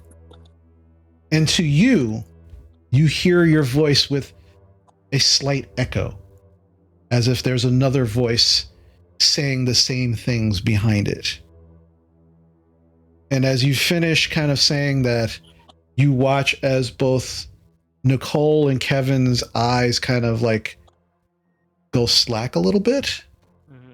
And they just kind of like absently nod in your direction. And then Cindy, you feel her grip on your hand like loosen and then fall away. And then she just kind of looks at you and she just does the same thing. And she just kind of nods at you. Okay. Diana's just gonna like look for a second and then like just like move out of the room as fast as possible. Okay. So as you leave and you close the door, you can Diana, What that? what did you do to your friends? Trying to save him is what I'm trying to do. With mind control. Like real friends do. Yeah. Yeah, real friends think things for you. That needs to be like a poster or a t-shirt. Real friends think things for you. What's a little brainwashed amongst friends, Hey, one of our fans should make us a little poster. That would be Real amazing. friends think things for you. Yeah. But as you're leaving the room, and the door closes, you can hear what sounds like the table kind of like being moved in front of the door, until you just kind of hear it like hit the door, and you're fairly comfortable in the knowledge that, yep, they did exactly what you asked them to do. They put the table in front of the door. They should be safe. Where are you making your way to the front office? No, I'm gonna move myself to the front of the school where the payphone is. Okay. Because if he's on the PA, he's probably in the front office. Okay. I would assume that's where most of those PA systems are located. Yeah. I guess which stairwell is closest to me, Y'all the are front or the children. back stairwell? The back stairwell is the closest to Okay. where you're at right now. Okay, I'm going to head to the back stairwell and just make my way as fast down there as I can. Okay, yeah, you start running down the back stairwell. You're making your way down the stairs, and you can see the doors that actually lead to the back of the school. There are just two entrances and exits, one in the front, one in the back, and you're right at the back entrance. And I'm going to go for the back one then. yeah, you go to the door, and you go to open it, and it gives slightly, and then does not open. And you can hear some rattling on the other side. And you look, and you can just barely see that there are these thick metal chains that seem to be holding the doors closed. Can I try to force them with my increased strength? Yeah, absolutely. You begin to kind of put, and you can hear the metal buckling and pushing, and you can hear what sounds like possibly a snap, but the door still is being held shut. But as you release the actual, because it's the bar, the metal bar push bars. And as you release your hands from the push bars, like the push bar is just mangled and bent. The door itself looks like it's kind of like being pushed in from the middle, but it's still on the hinges because it's those thick metal doors. So you damaged the shit out of the door, but it's not budging. Crap. Then I will try to head to the front then. That's another spot I can think of. Okay, you begin running towards the front, and at this point, you're all in various locations on the first floor. At this point, Amber and Rose, you are currently looking for Vanessa. You've made your way to the gym, where the actual prep rally stuff is happening. No sign of Vanessa. You begin to continue to look for her. Mira, Tiffany, and the band, you are kind of racing towards the front office area as well. Speed walking. Like mall walk. Yeah. And at one point, and at some point, and it's different for all of you, but you all hear from various locations ringing, echoing through the hallway, not on the PA system, but just as if someone is calling out, Vanessa! Just screaming. Mira, Tiffany, and the band, it sounds fairly close. Amber and Rose, it sounds like it's coming from possibly towards the back stairwell. Diana, that happened you heard that right around the corner.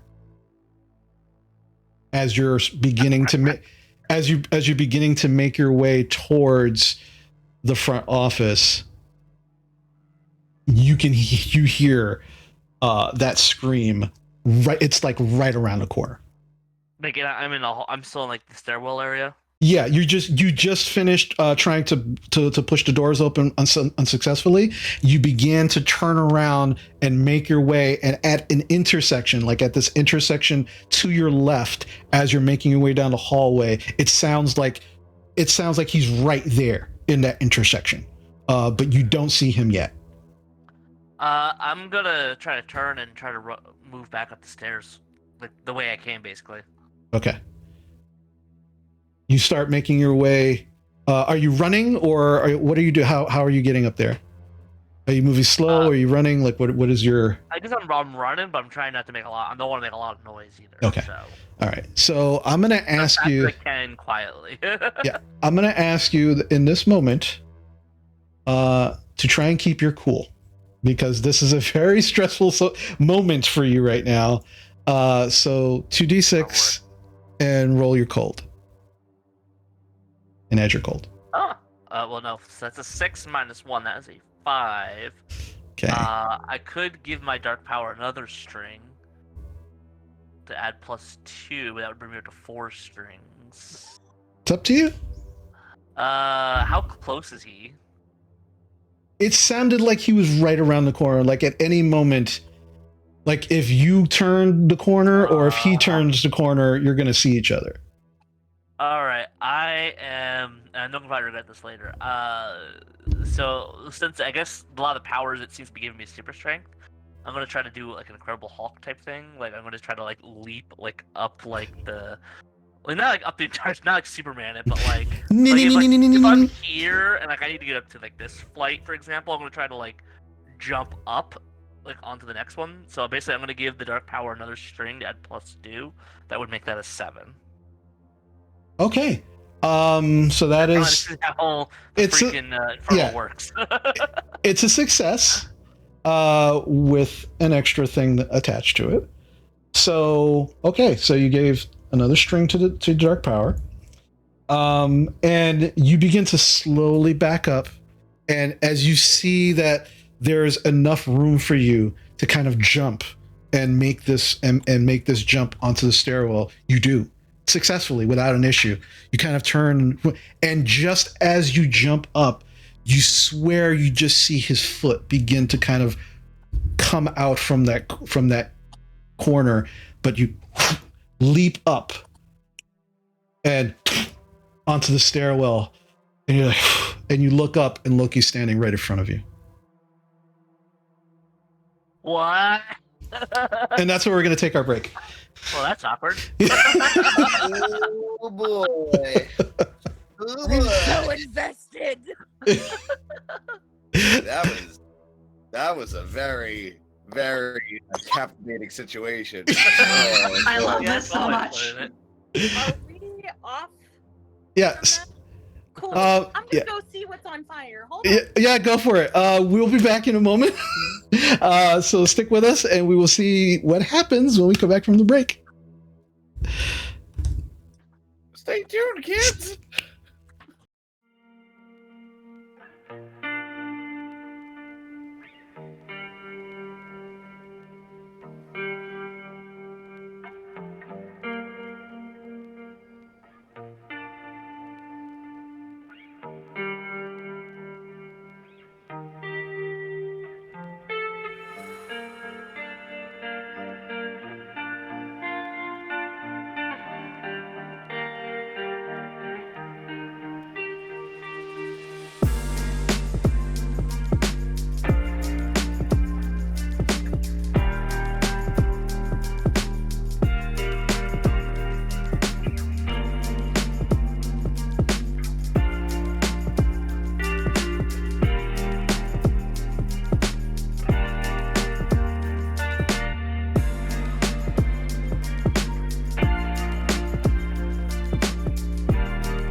we're back.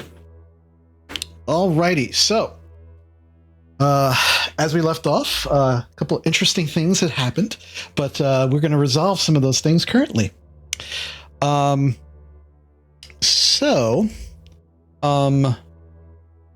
We are going to start with Mira, Tiffany, and the band. You've been making your way towards the front office. You can hear currently in the distance towards where the front office is what sounds like this loud rhythmic like some banging just consistently happening at the moment. In front of us? Yeah, towards where you're headed, towards the front office. The emergency lights are still on, and all of those little displays, like those mini schedule displays that have been installed out in front of the other, all of those, the screens are all blank. As you hear that the voice of Loki screaming from Vanessa way further down on the other side of the school, it sounds like. Is that towards where Loki and Vanessa's little nook is too? Yes. Okay. I walked right into that. Unfortunately. And so as you're hearing this rhythmic banging going on in front of you, and then the scream of Vanessa from behind you, immediately to your right, one of the displays automatically comes on. And you can see the swirling blue, purplish kind of background in it. And you kind of look over as it's actually the blue light is actually kind of like illuminating this immediate area, considering how dark it is, even with the emergency lighting. And you kind of look over, and Mira and Tiffany, you swear, just for a split second, it looked like a face in the back, in the background. You saw like eyes and a nose, the hint of a mouth. But as quickly as you saw it, it disappeared into the kind of swirling mass. And as you get a little closer to kind of like inspect it to see if you saw what you saw, you actually begin to hear something very, very faint coming from it. You need to hurry. You need to stop them.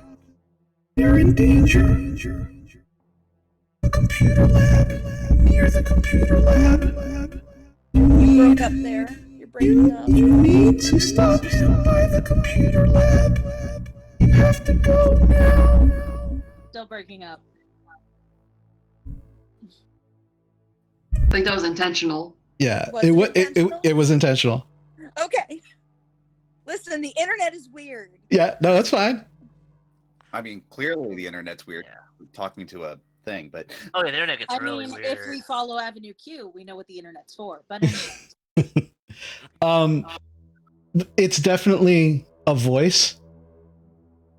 It definitely seems you heard "stop" by the computer lab.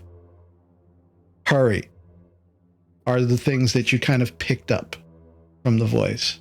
And then almost as quickly as it came on, the display shuts off.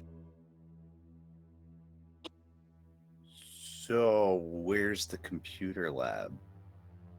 Second floor. Yeah, Mira, you have no idea what the computer lab is. You've never been there. Computers? What the hell's a computer? Yeah, so Newfangled objects. my mom, she got to put a couple games on it. Anyway, okay, so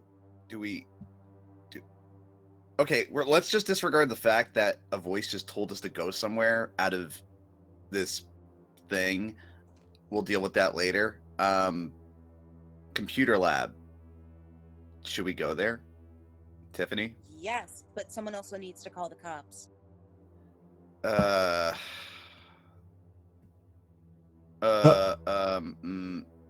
Beast kind of like he's kind of like petting Howie a little bit. He goes, "I'll call the cops." Take Brett with you because Brett's good with cops, and I don't want you going alone. Yeah, cops think I smell funny. Yeah, don't be me. I just honestly do not think being alone is really good in this situation. So, Kyra, you stay with us, and we're gonna go to the computer lab. Okay. So Okay. the second that Mira dubs whoever is going to be making the phone call, Tiffany books it. Okay. You guys can continue figuring out what you're doing. Damn it, she grew so fast. Which is impressive given that she's got a long skirt on. Yeah. Kira's like, fuck. And a very heavy messenger bag. I just like jokingly talk to myself. I swear to God, she's a witch. Oh no. I don't know what she is, but damn, she moves too fast. We gotta literally, I'm a witch. Because witches run fast. I swear you got a broomstick under that skirt. But for the riding, for the good reason, not the bad reason. It's a broomstick skirt.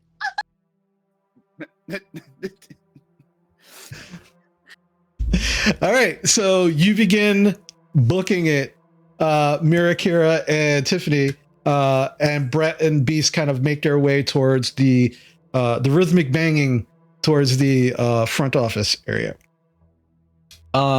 Mars and Amber, you heard the screaming, and immediately to your left, one of the screens illuminates, and you hear a similar voice call out to both of you, saying the same thing.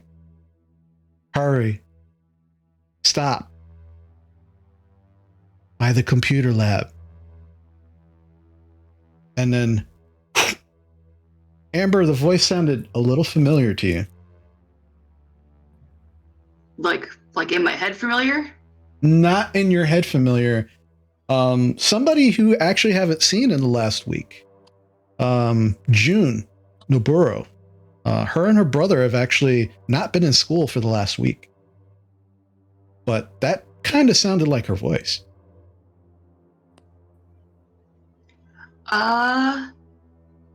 Did you hear that, Mars? Yep. Let's head to second floor. Yep. Okay. Yep. All right. So you start booking it, start running towards the back area. It's gonna take you a few minutes to get there, but you're definitely on your way. Diana. Oh, that's awkward. As you look up, yeah, and you say this, looking down at you is Loki. Looking down? I thought he was right in front of me. Well, yeah, you jumped up onto the stairs. Mm-hmm. Oh, so yeah. like he's standing, I'm crouching. Yeah, okay, yeah. And he's also like 6'5". Like he's pretty tall too. So yeah, so he's kind of like staring down at you. And as you say, well, this is awkward. He kind of looks down at you and goes, "You're not Vanessa." No, I am not. You also hear a sound behind you. You kind of turn a little bit and kind of look over your shoulder. I'm not taking my eyes off of him. No, you kind of like you're trying to look in your periphery because now you hear a noise behind you, and in your periphery, standing behind you at the bottom of the stairs, you're kind of in the middle, and Loki is at the top. You see Carol Myers, the bane of your junior high existence. Jesus. She's just kind of standing there, staring up at both of you, and she's kind of just. She's not even looking at you. She's staring right at Loki. And Carol, this bitch has made your life hell for most of your school career. She doesn't look well. you don't get a full view at her because you're kind of like also trying to stare at Loki, and now you got this crazy bitch behind you. And you're like, Finally, oh. my lazy eye comes in handy. But in that quick glance at her, like she doesn't look right. Like she doesn't look well at all. But she's staring straight up at Loki. Does Loki have anything in his hands? No. Like a weapon or? No, she's just kind of standing there. Okay.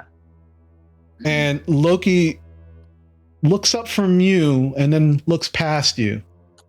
And then a slight smile comes up on his face. And he kind of nods. And then Carol, just out of nowhere, you can't have her! And just begins to run up the stairs and goes to throw you to the side. Diana, she hits you like a truck. And she knocks you into the wall on the side. You take 1 harm from the hit. This, I guess better than going over the stairwell? as you That was my plan. as you hit the wall, you can hear a break, like a cracking sound.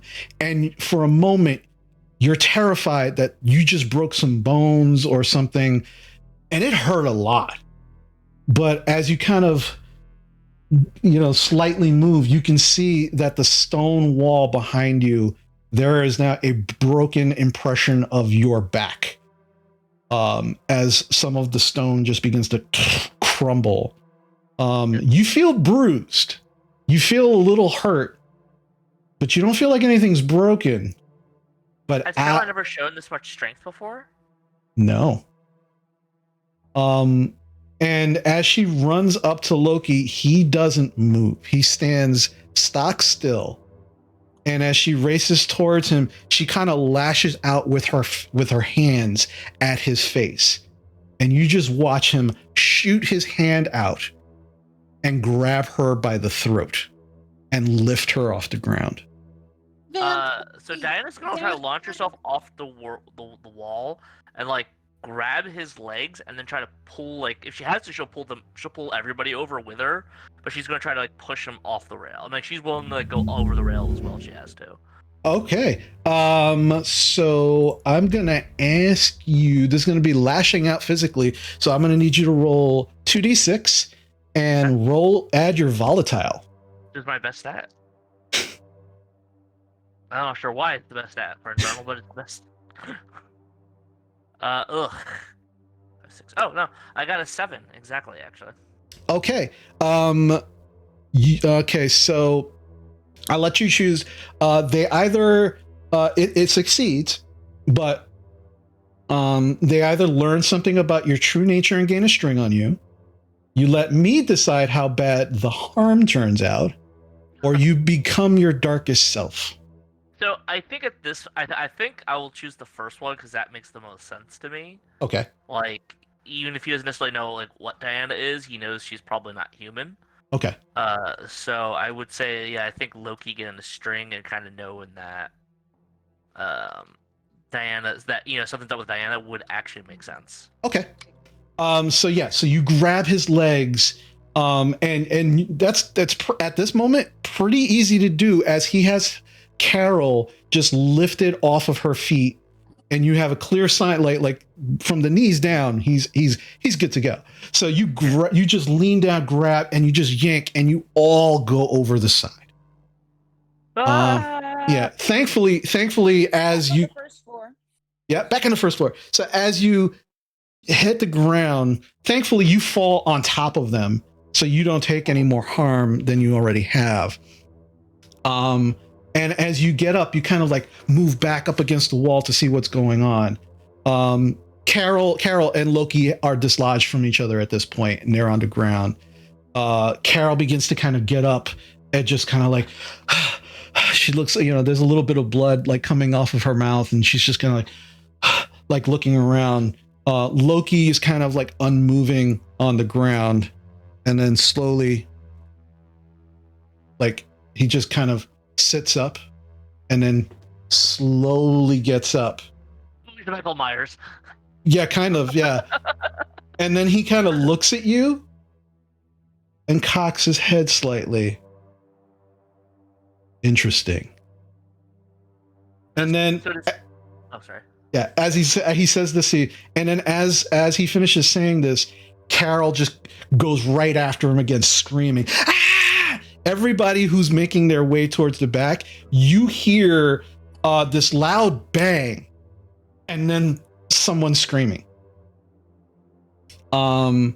Diana, yeah, you watch as she just repeats the same action she did. She just rushes at him and just lunges at his face with her hands.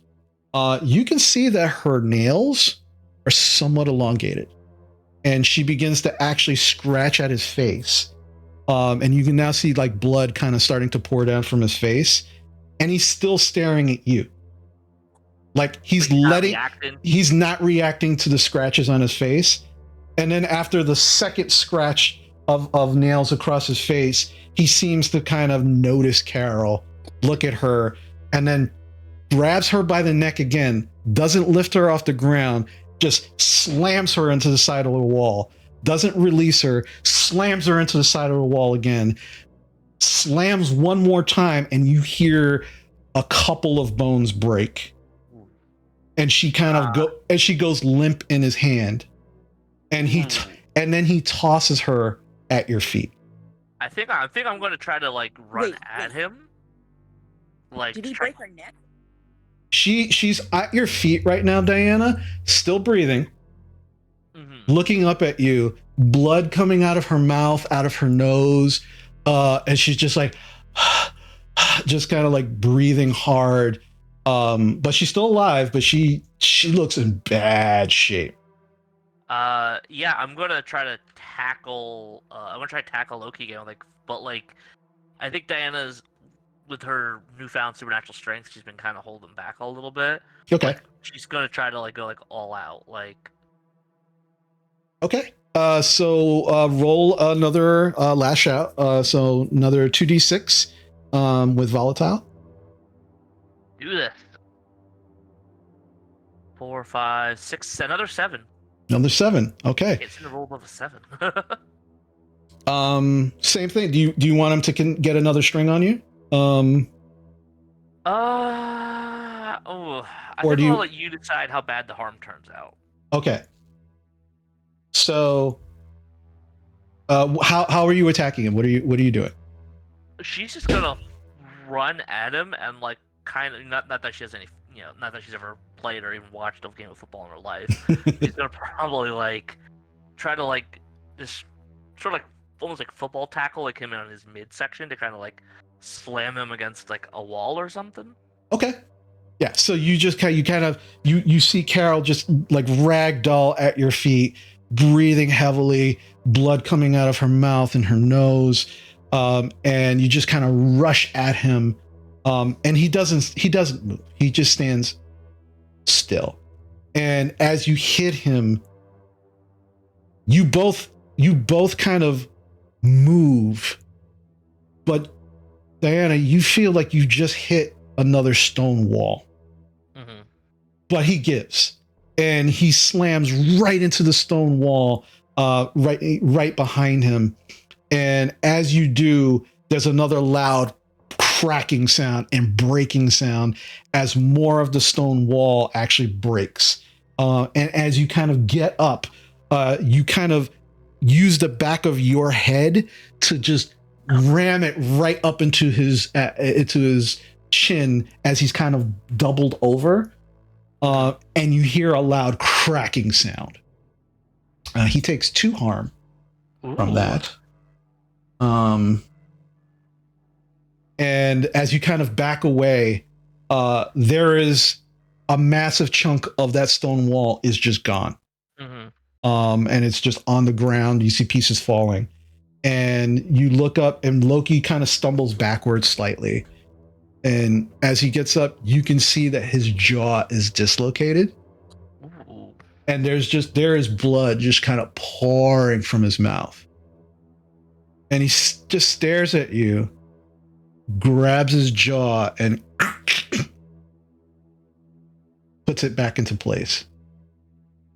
It still looks swollen and distended, but you can see that it's now like back in place, but there's still blood pouring out. And he looks at you and he goes, interesting. And then he looks like he's about to move towards you. You blink and he's gone. You turn around quickly to see where he is. He's not behind you. He's not to the side. You look. Look up. You look up. He's on the stairwell. And he's now walking up the stairwell. And you hear him scream out, Vanessa! So basically, in between the door, I can run after him, or I can run back and run to the door for the first. You know, I'm gonna run straight through the doors. Basically, I'm gonna keep heading towards the payphone, like I was originally trying to do. Okay. So the payphones are going to be on the other side, like towards the front of the school. Yeah, basically, I'm gonna start heading towards the front. Okay. As you begin to move that way, you feel someone, a hand grab your foot, and it's Carol. And she's still on the ground, like barely moving, barely breathing, and she just grabs your foot. Doesn't say anything.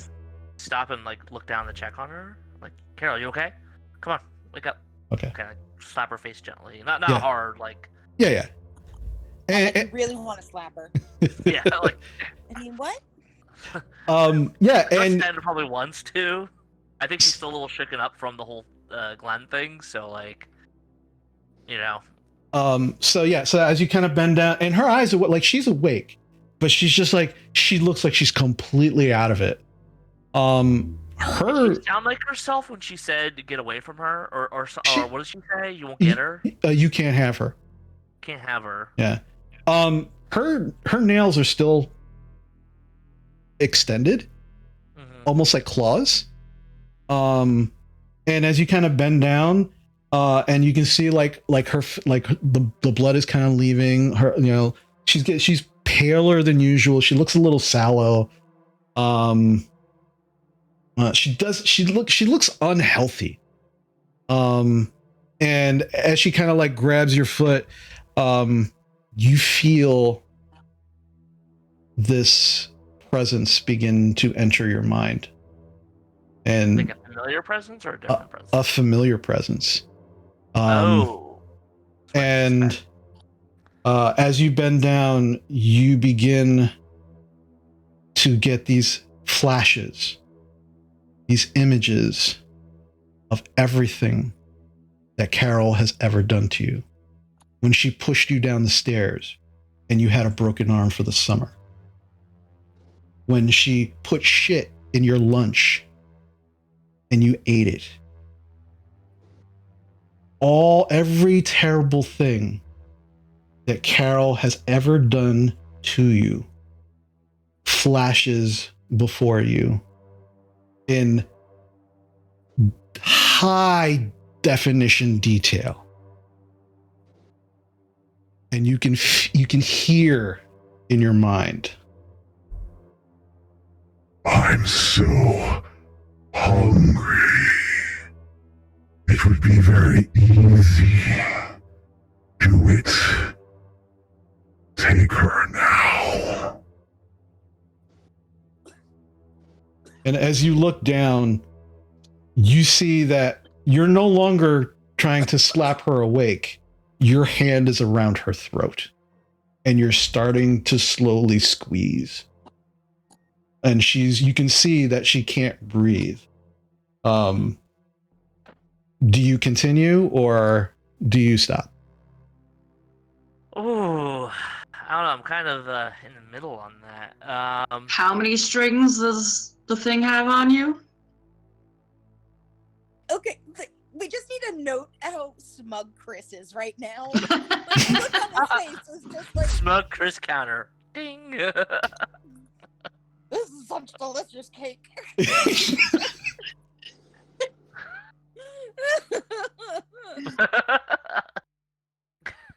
Goes to the deal. Sorry, My favorite, I'm sorry. D&D podcast where the DM starts doing something like that. So like, whenever they have to make a dice roll or something, they're like, "We're gonna make you eat your dice. You're gonna fucking eat your dice." So what would you like to do in this instance? Keep squeezing or stop? I'm not sure, to be honest. I kind of almost want to ask this to roll keep my cool, but that's also like my worst stat. You could if you want to. Let the dice be your guide. Yeah, I'm gonna Let the be my guide randos. because I'm of two minds. I think Diana is too, because I think she has some regrets, but she's also She's still under Does the it? delusion that she's somewhat of a good person. damn. You I see, think we all are at this point. No, we're it really would be good. so easy just to blame it on Loki. I mean, in her defense, she also didn't realize that it would get Glenn murdered.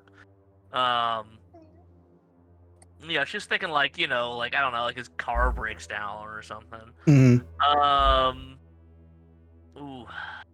So I failed that horribly. I rolled a 3, and that's with my -1. These dice are not in my favor today. Okay. So you do gain experience for the failure.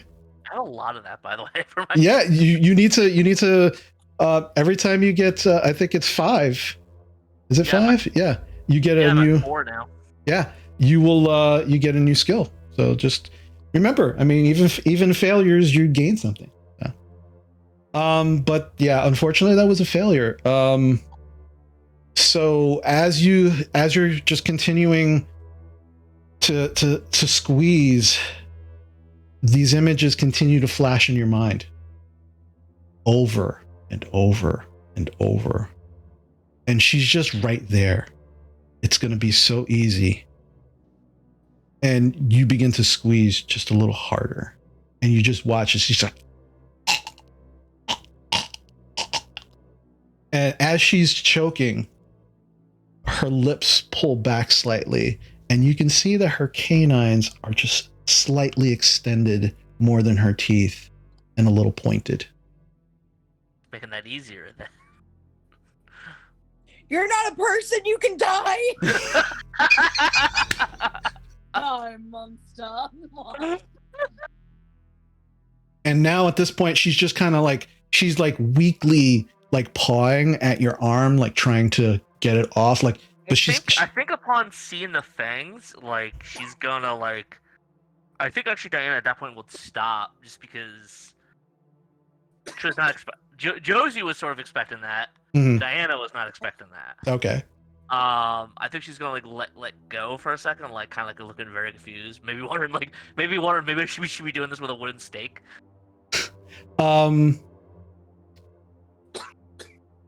The dark power is going to use 2 strings on you. Okay. And it's does it lose those 2 strings or? Yeah, it will lose those 2 strings, but Okay. you hear it. I can give you so much more than what you already have. Just take her life. You already want it. You already asked for it. I can give you more, but you have to take her life. Now, feed me. And you begin to feel this sudden surge of more strength. You now, in this darkness of the hallway, with just the emergency lighting, you now see clear, almost as if it's daytime. The detail is bright.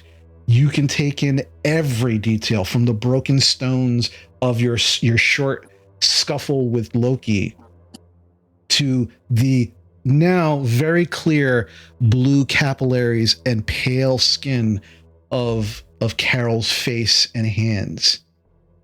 The blood not as thick or as red as a normal person's. And you begin to see that your senses are becoming slightly more enhanced. And then as quickly as you get it, it disappears. I mean, not gonna lie, I want to be a vampire. Well, you don't get the sense that it's giving you vampire powers. I know. I'm just saying.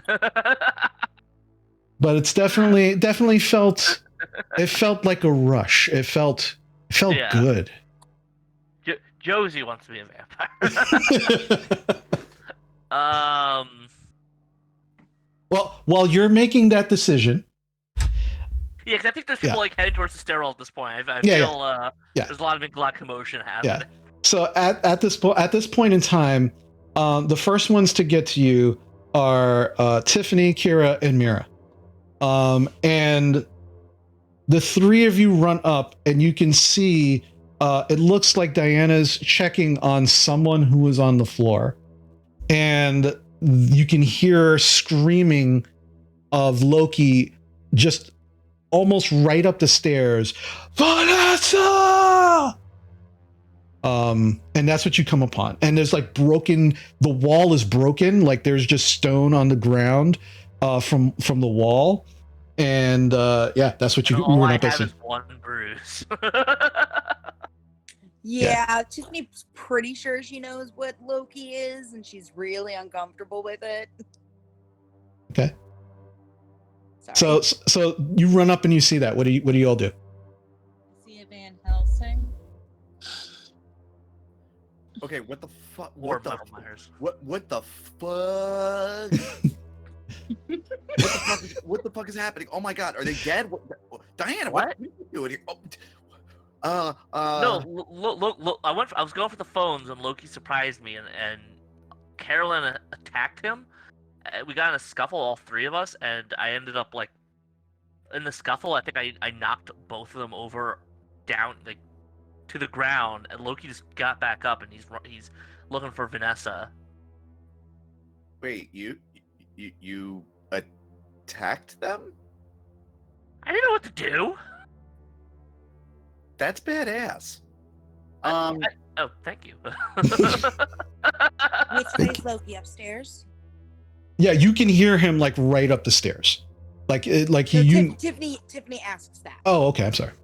Oh, I feel also when you walked in, Diana, it was probably like she was checking on her, but like she was actually like looking at her teeth. So like it's like. Yeah, she's kind of like almost like with two thumbs, just kind of like pushing up her lips.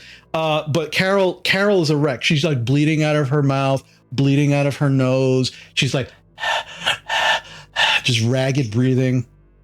Oh I think something's seriously wrong with Carolyn. And I don't mean the fall from the from the stairs. Wait, well, she obviously she's bleeding on the. Okay, so Loki's upstairs, right? Yeah.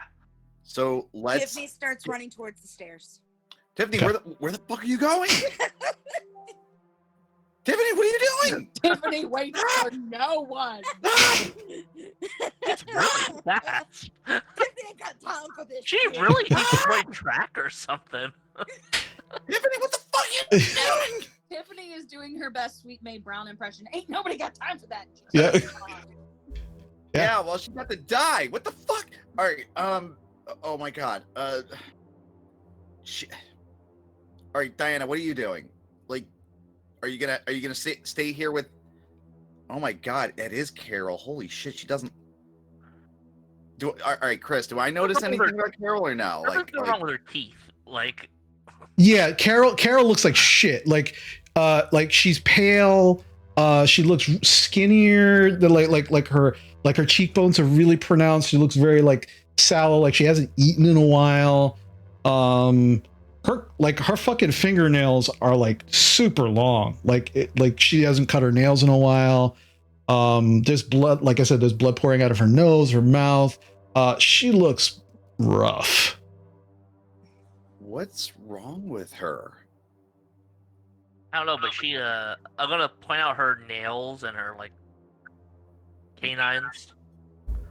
What the fuck? Is she like? Is this like does she have some sort of disease? Like what the? I think so. Oh my god! All right. Okay, it's really weird because she was hanging out with Vanessa like past couple days, so I don't know. Maybe they.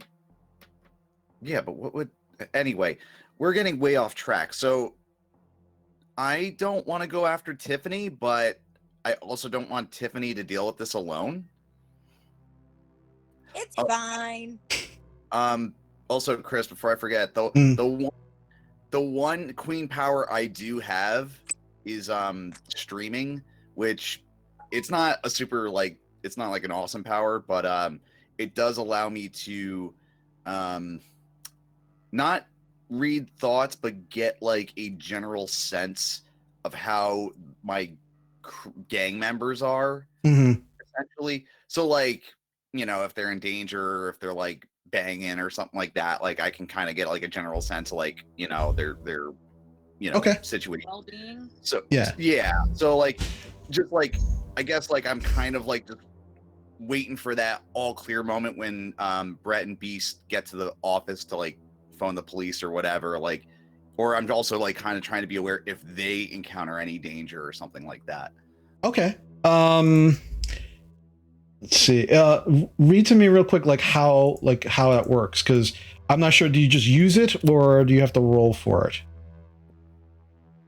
Yeah, give me 1 second here, because I'm checking also. 1 second. Here we go. All right, Queen. Yeah, I think you're faster than me. I'm looking. I'm ruining everything, everybody. Oh my god. No, I got it. I got it. Right here. Oh yeah, you have to gaze into the abyss. So okay. Yeah. Well, So gaze yeah. into the abyss if you want to talk to them, not if you get to get. Oh, okay. You can always hear their emotions and fears if you try to hear specific thoughts. Okay. So you just want to get a general sense of their well-being at this point. Yeah, like it's not anything, you know, like specific. It's just like, all right, like thumbs up, thumbs down. Are they okay? Are they not okay? Like that's kind of the only thing. All right, so you don't have to gaze into the abyss, but what I will say is, considering that this is like a very high emotion moment and you're trying to kind of focus and do this, I'll say roll 2d6 and add your cool to try and kind of keep yourself in kind of check and try to get a sense of what's going on with them. All right, adding my cool. Sorry. Okay, sorry about that. So that is going to be an 8. An 8. Okay, so it's a success. But consequence, right? It leaves you a little bit vulnerable. So I will say that the sense that you get is that they seem to be, you're kind of like trying to keep your emotions calm and you're trying to think on both, you know, Beast and Brett, what's going on, and kind of their emotional state. You begin to kind of feel like they feel a little freaked out, but they're definitely not in any kind of like, they don't feel like they're in a state of danger. They seem mostly just they're heightenedly aware of what's going on. And oddly enough, they also seem to be, there's like a sense of, there's like this very small sense of calm, and you're not sure where it's coming from, but you would have to definitely gaze into the abyss to figure out exactly why they're feeling calm. But you can get that sense from them. But you're also, because you're actually kind of reaching out, you feel a little bit of their freaking out. You take a little bit of that into yourself, and you feel your pulse begin to slightly race. And as you now look down at Carol, kind of with this increased awareness of what's happening, you not only feel a little more freaked out, you feel a little more freaked out because you realize exactly what Carol is now. That's a vampire. I'm just mouthing like, no fucking way. Like no. All right, so like I start like backing into I back into the wall that's been like crushed, and I'm like looking at that, and then I'm looking down at her, and I'm just like hands on my head, like fucking, like, no fucking way. This isn't fucking real. This isn't fucking real. She's not that, like, no. Like, just like, I'm, no. No. Fuck this. Fuck that. Fuck this. Fuck that. Fuck what? What the fuck? If she's instead that, instead of the field of fucks that is barren, you have too many fucks. there are so many fucks. So like fucking, if she's that, it's a fuckapalooza. if she's that, what the fuck is Loki? I don't know, but he was really strong. Like, You really guys just strong. let Tiffany go. I love it. Diana, Diana, is she what I think she is? It's gonna sound crazy, but I think so. Do we have like a? I'm gonna start looking around for like a piece of wood, like a sharp piece of wood. They're unfortunately like the stairs and the actual banisters are like this time. they're made out of stone and metal. The walls around you. The only wood that is currently available are the actual doors to the classrooms are made out of wood. But none of them are currently broken. You could probably remedy that, but that's up to you. I mean, do you want to put a stake through her heart? Me? No. What the fuck? Why? Why would you do that? Like, no. Like, does that even work? Do you not like? Do you have a fucking? Okay, no. This is. I'm not. Well, according to the D&D Monster Manual, the what? the monster what? You ever see a Late Late Show? The what? Okay, listen. Tiffany just ran after Loki. If Loki. Yeah. Oh crap. Yeah. If Loki was able to do that to her, which I'm not going to say what I think she is, then then Tiffany's in big trouble. I'm going after Tiffany. I am going after her. Right. I'm going to try to stop her. I don't know. I just run up the stairs. Okay, so following. wait, Diana. As Mira turns to go up, and you look, you can see that Kira, who's actually also kind of freaking out in this moment, she is holding 2 of her drumsticks in her hand. You're the worst.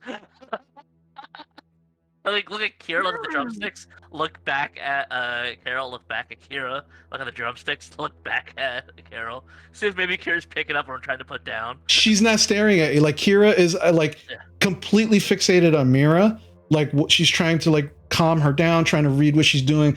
And she's not even looking at you or Carol. But her hand is like tightly gripping her drumsticks, and you can easily, if you wanted to, reach up and grab them from her hand.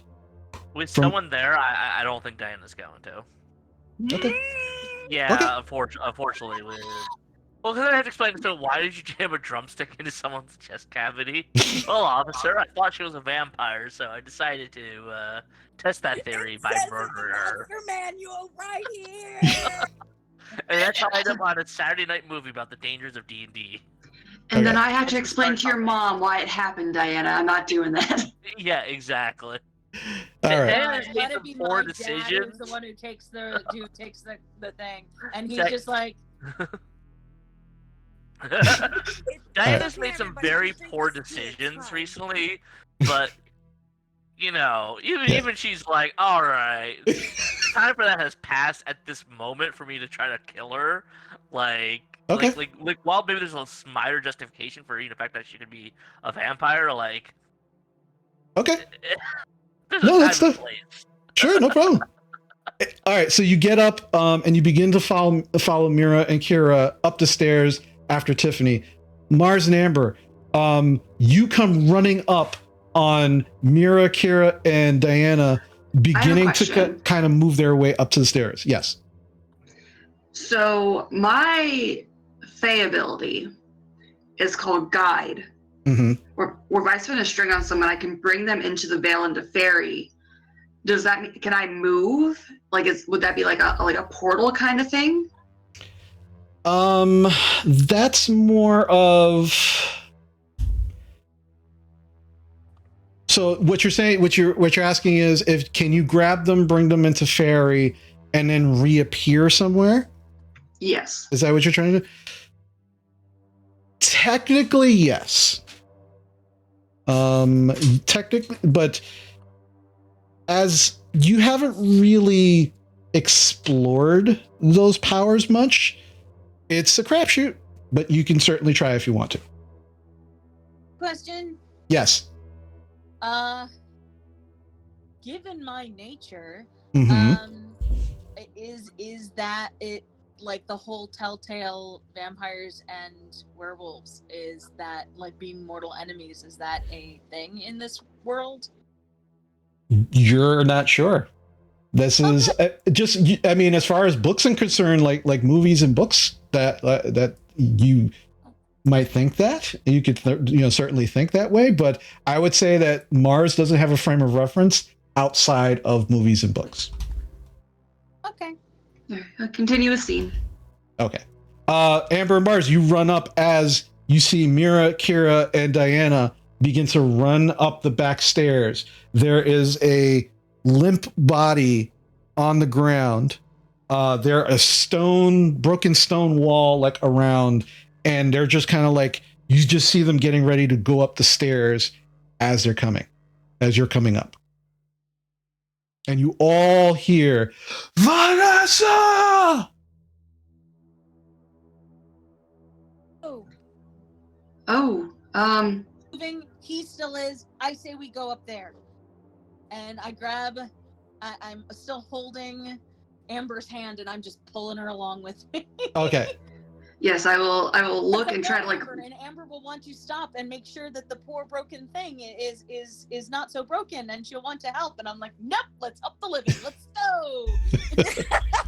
Like Okay. as I'm being bodily pulled, I will like reach a hand towards Carol, but then inevitably be drug up the stairs. Okay, not a problem. So you begin running up the stairs.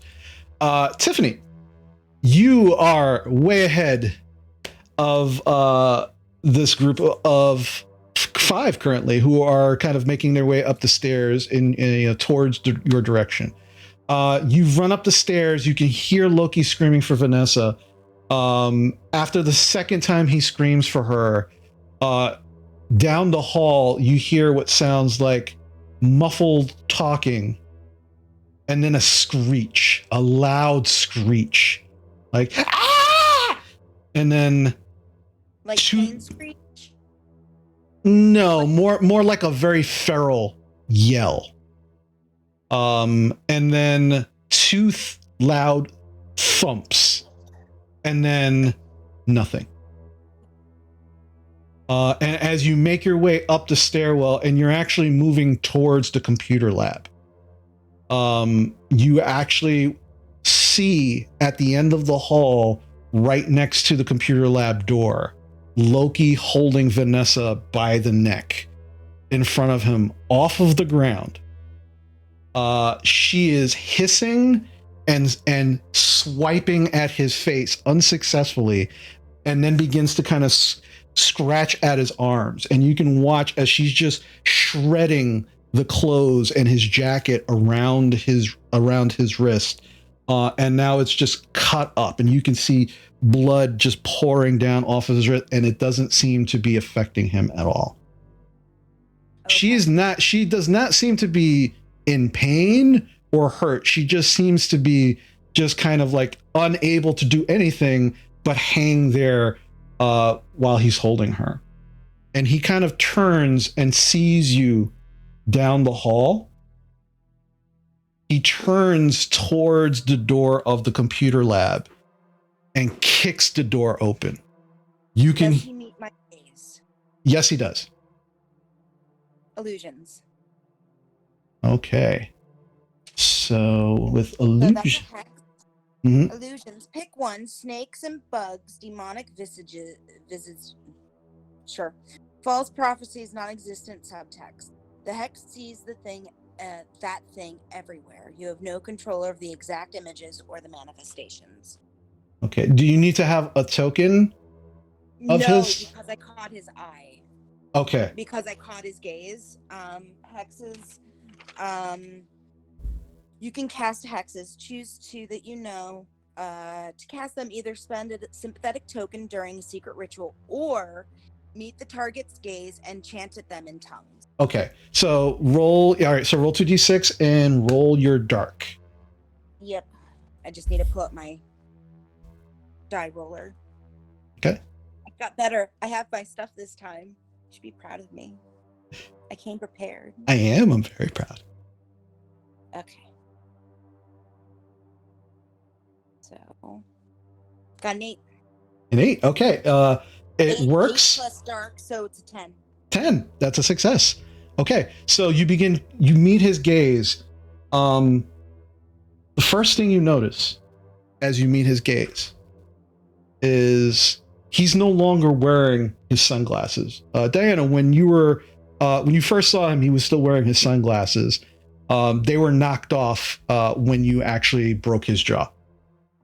But you didn't catch this because you didn't actually meet his gaze very, very long. Tiffany, you see the pupils of his eyes. There is this bluish purple swirling as you just kind of what we saw on every computer screen that you have seen in the school that has been given by Penta Systems. Very, very similar. That's the first thing you notice. Okay. The second thing, you begin chanting at him in tongues. And you feel that kind of energy kind of flow through you and through the words, the way your Grams taught you. And then immediately you feel the magic take hold.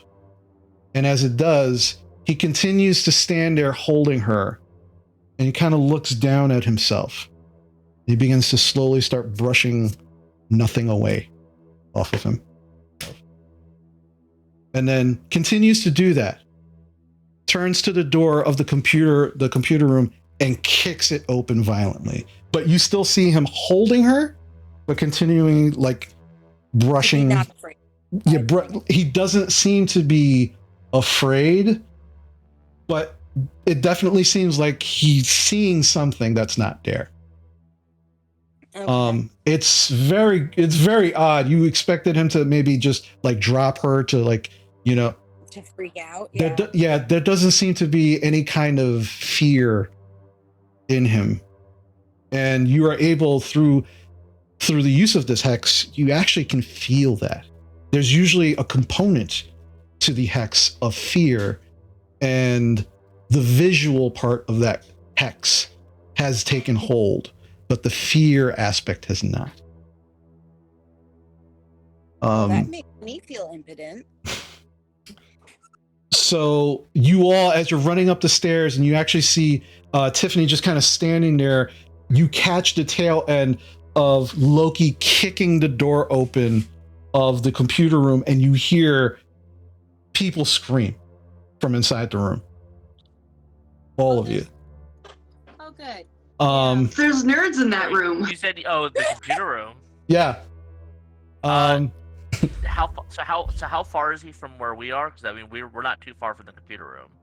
He's at the end of the hall. It's probably another like 30 or 40 feet from where you're all standing.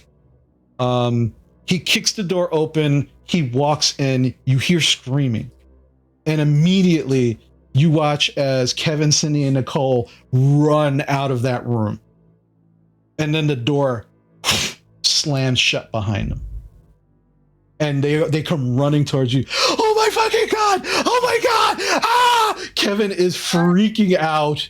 Are Amber and I up there? Yeah, you're at this point. You're all there. You all saw Loki kick open the door, go in, and then these three, Kevin, Nicole, and Cindy, come running out screaming. And so you all see them. They're coming at you, and you're kind of like making your way towards the computer room as they're running towards you. I would like to do a move. Okay, yeah. What do you want to do? I would want to do heightened senses. It says when you rely on your animal instincts to make sense of a charged situation, roll with dark. Mm-hmm. On a 10 up, ask the MC 3 questions from below and take one forward. On a 7 to 9, I ask one question from below and take one forward. Okay, go for it. Okay. That is... I can do math. I promise. That is actually a 10. Oh, nice. Okay. All right. So my 3 questions. Mm-hmm. My first one is, what's my best escape route or way in? So I'm going to say, what's the best way into the room since the door is slammed shut? Okay. Do you want me? I'll answer them as you ask. If that's okay. So the only way, there are 2 ways into this room. The first way is the door that was just slammed shut, but there are also windows on the other side. But that would entail you probably like climbing up and then breaking in through the window. Unfortunately, the door is probably the best way. the door is probably your best way. Okay. Should I ask all of them now, or do you want me to ask as time progresses? Oh no, ask them all now. Ask them all now. Okay. What is their secret weakness? Loki's. I will say, given the amount of blood that you are all beginning to see as you are walking, like running up the stairs, you specifically, Mars, considering your senses. I can smell it. Yeah. Notice the massive amount of blood, and you can tell whose blood is whose. Loki definitely seems like he's losing lots of blood at an alarming rate. And you figure that a little more damage, a little more, like he's not unstoppable, but he doesn't seem like he's going to have much blood left in his body. So if you hurt him a little more, if you cause him to lose a little more blood, there's a good chance he'll probably either pass out, or actually die. Okay. My last question is a big one. Mm-hmm. Who's in control here? Loki is in control. You can smell the fear that everybody is radiating right now. You can smell the blood. You can smell someone has pissed themselves. It's that body downstairs that's kind of like ragdolled. You smell no fear coming off of Loki. Whatever he's doing, he knows exactly what he's doing and is focused and unafraid. Okay. Amber? Yes. Yes. Sterling, we have to get through that door. All right. So help me kick it down.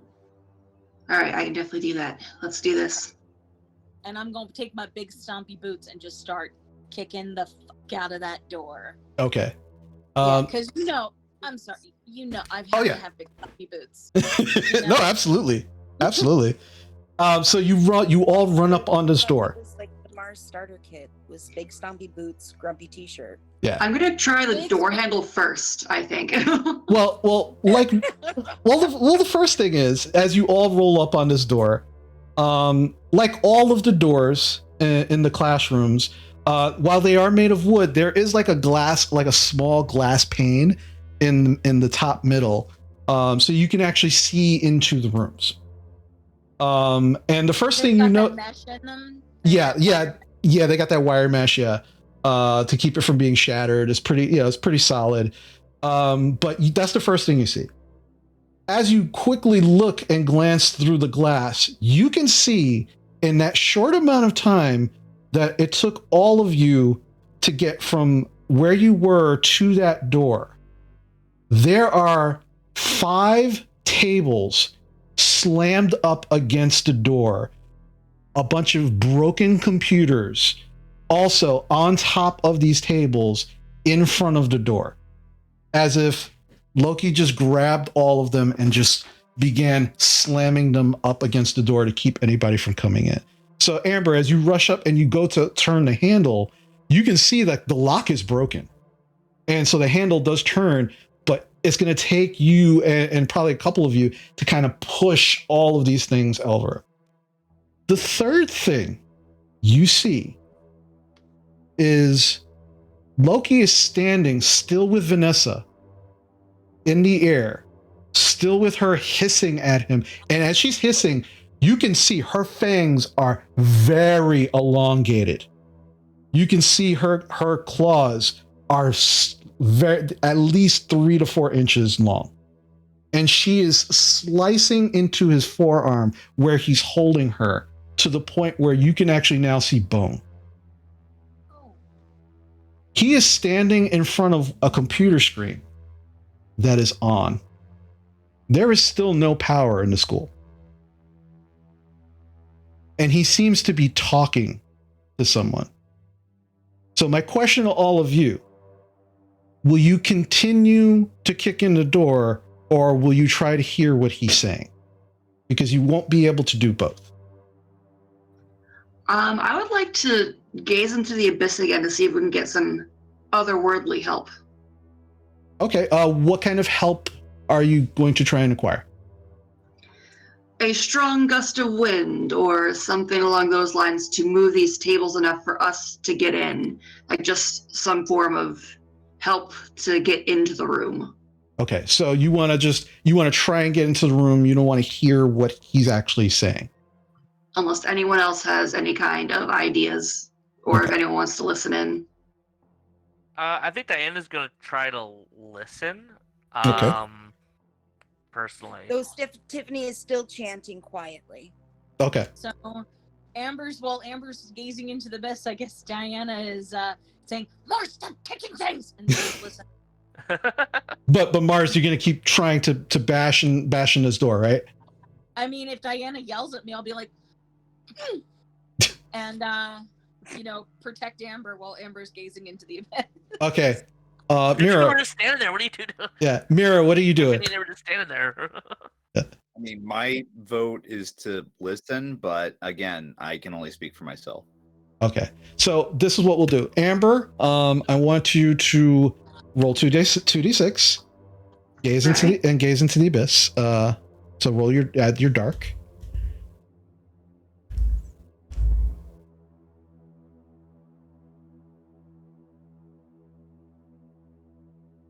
And of course, dark is like my worst one. Yeah. So what'd you get?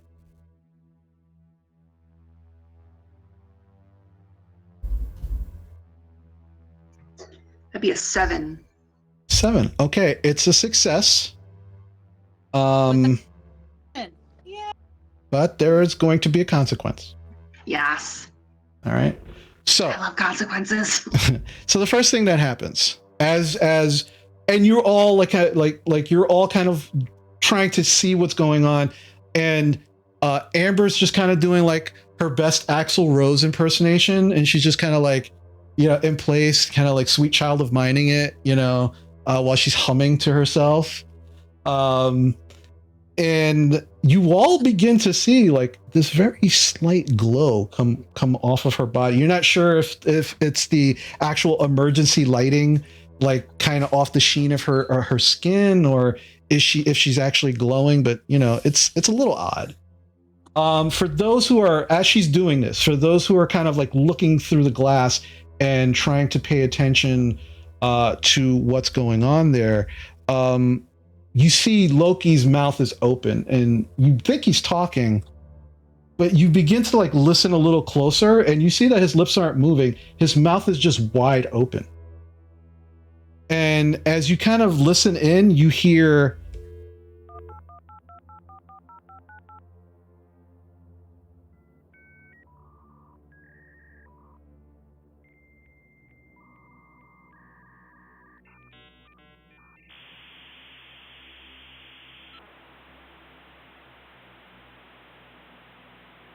Is Loki on dial-up?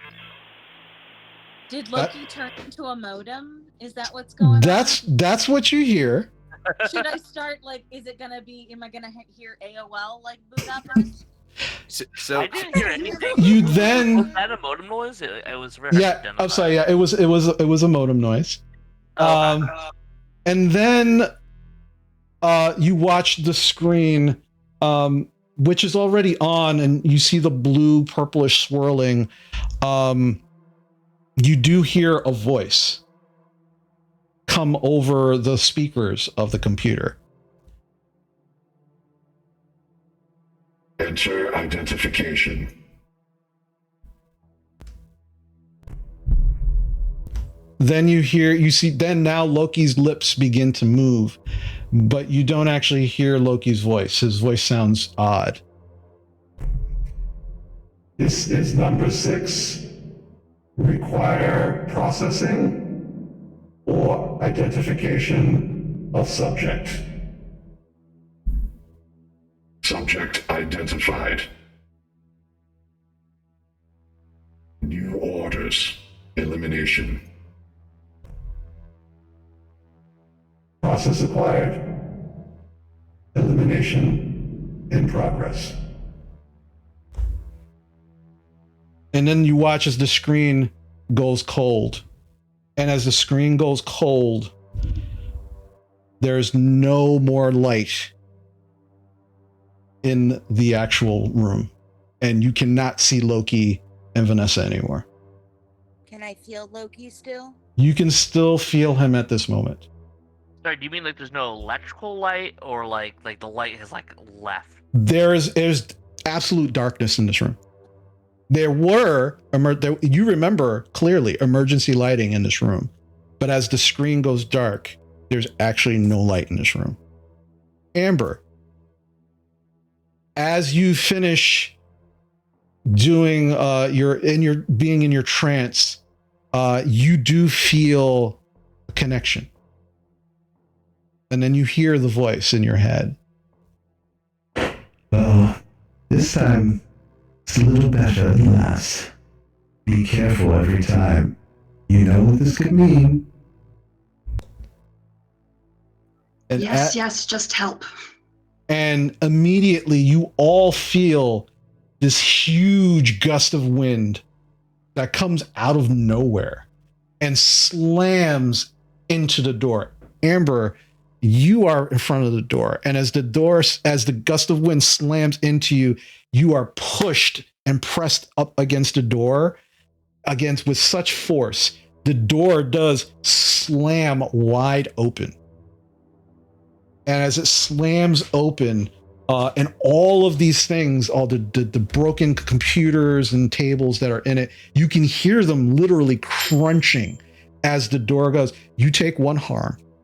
Perfect. And you can see as the wind subsides, and you're kind of all pushed out of the way when this happens. Amber, you see Amber kind of like on the floor, kind of like shaking a little bit. There's like a little drop of blood just coming off of her mouth. And the emergency lighting, being the only lighting in coming from the hallway, begins to kind of like flood into this room. And you can just barely make out two sets of feet on the ground. Tiffany, you no longer feel a connection with Loki. Tiffany stops chanting. Vanessa, are you okay? No response. Gonna go She's over not to the feet. Vanessa? No response. Mars is gonna go over to the feet and try to inspect. Okay. You go inside. With your heightened senses, you are able to see slightly better than everyone else. And as you kind of go in, you see, the first thing you see is Loki, laying in a pool of his own blood,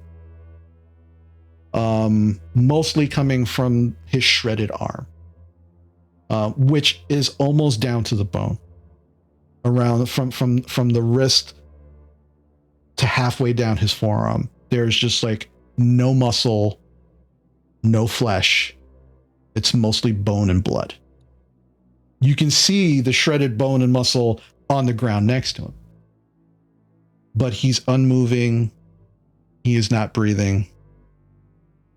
He's just laying still. You look towards the second set of feet, and you see designer boots. You see beautiful pair of jeans, brand new jeans, a black sweater, and a whole lot of dust. But there is no Vanessa.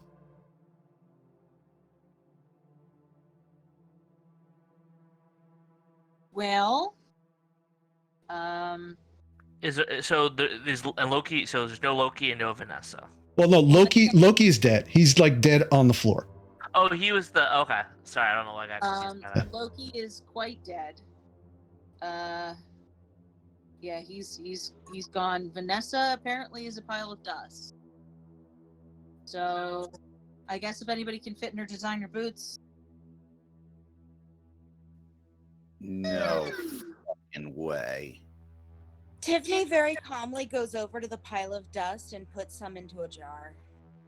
Okay. What the What are you doing? This is a crime scene. You can't take that. Yeah, Mars is just gonna nod at Tiffany, like, I see you, I feel you, we got you. Yo, And, what the and just- fuck is actually happening right now? And then she goes over to Loki and pulls some hair. I don't know. What are you Into a doing? What are you separate doing? jar. This is a crime Honestly- scene. honestly, you'd probably be better with the bone shards on the floor. Encourage Oh, her.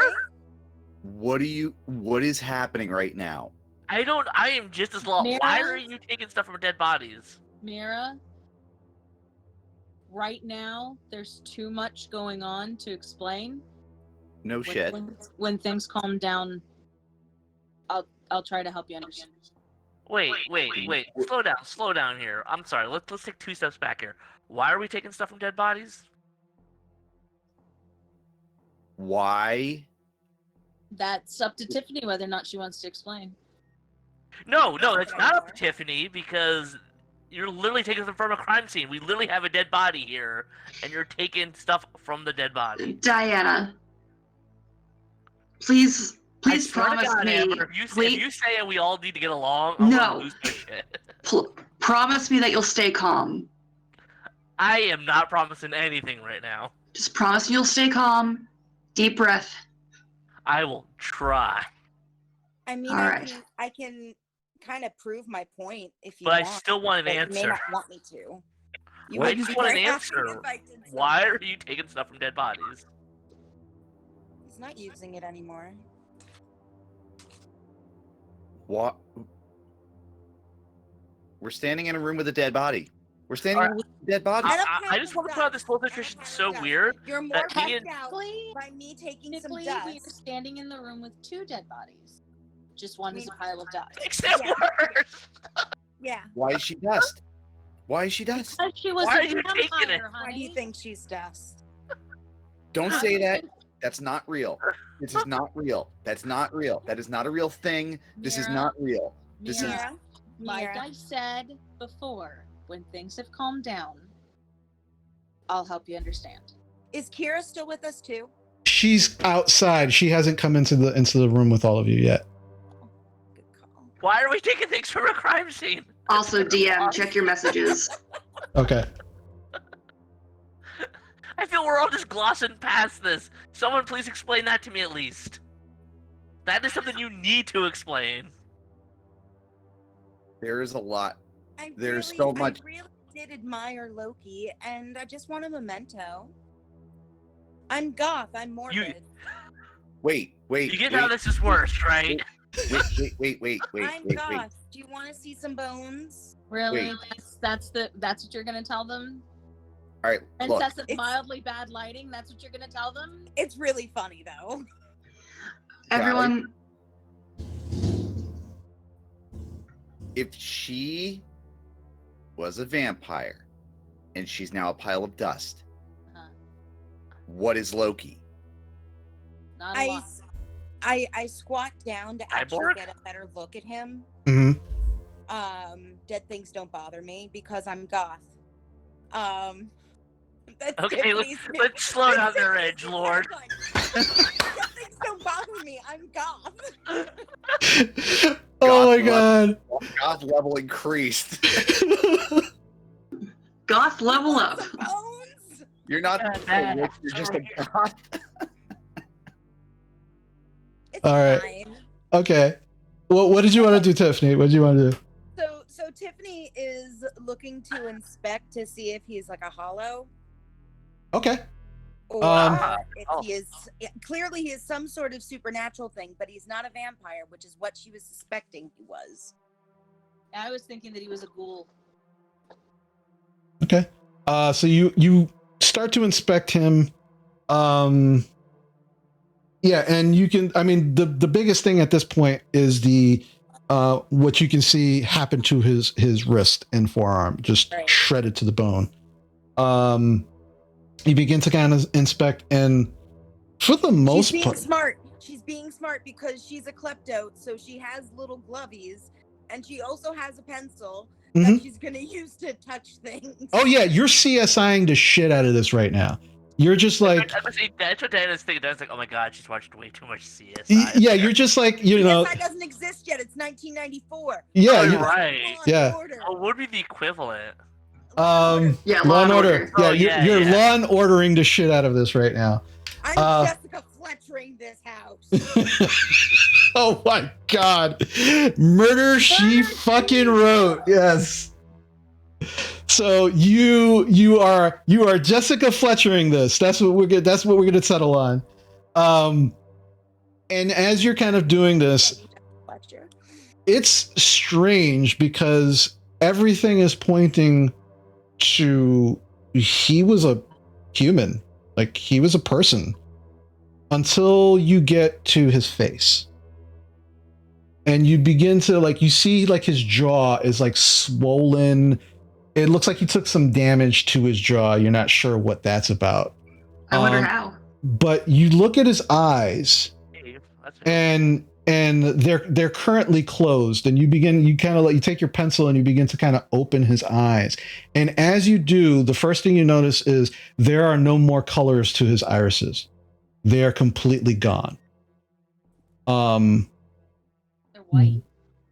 It is just there is the iris. The eye is whole, but there just seems to be an absence of color where there should be.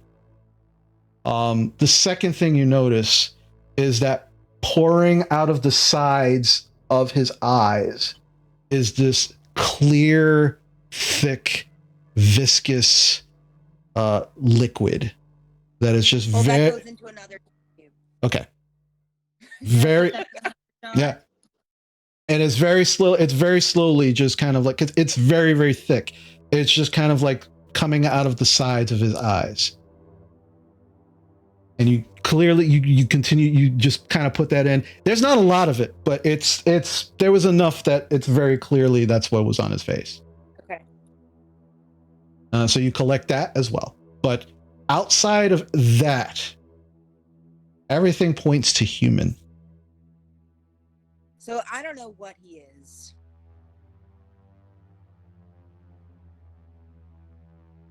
A murdering asshole is what he was.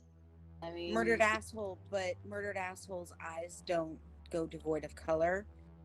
And his jaw's dislocated in a way that looks weird. Did you guys hear before we got in, like, the sounds? Well, his from jaw's, Mr. Otto, yeah. yeah. Also, his jaw's dislocated because I tackled him over the railing. How did you do that? I got lucky, I guess. Like, just physics. Physics doesn't crack walls like that. Is there something you want to tell us?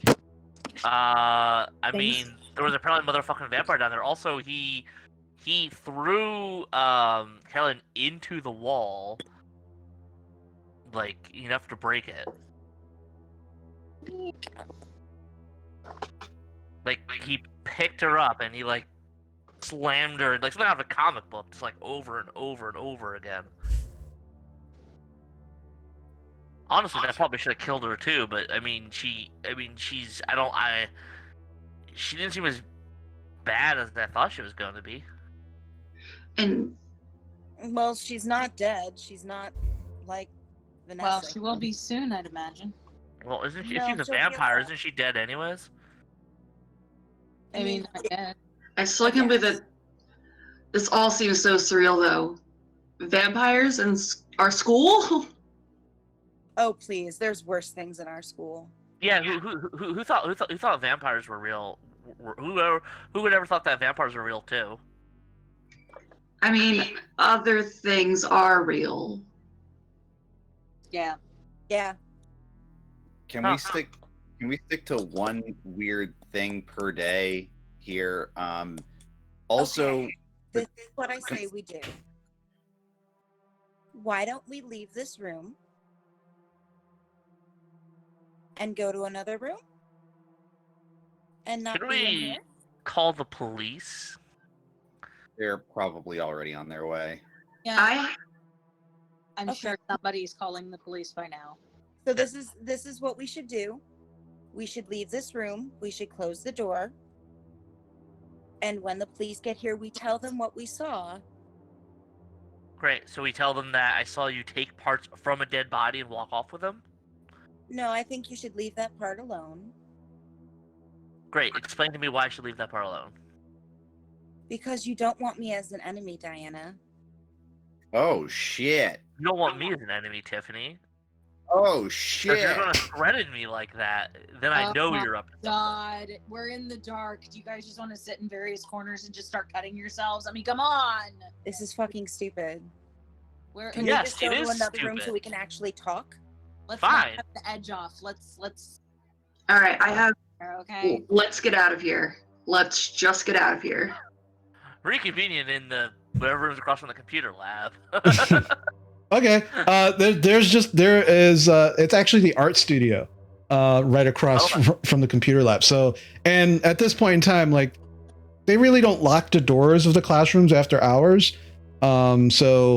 Unless they're like some of the bigger rooms, this art studio doesn't actually have the supplies in them. So it's open and you're able to go in, and there's plenty of seats. The emergency lighting is still up. The power does not seem to have gone back on yet. And you all kind of make your way into her. Kira is like, she's kind of like twirling her drumstick really nervously. She's just kind of like not saying anything, but just watching Mira like a hawk, like just trying to get her cues from her. Kevin, Cindy, and Nicole are nowhere to be seen. Mars is gonna be super cute and like reach over to Amber and like wipe the little bit of blood away from her mouth and be like, "There you go, sweetie. Are you okay?" A little bit bruised, but I'm okay, thank you.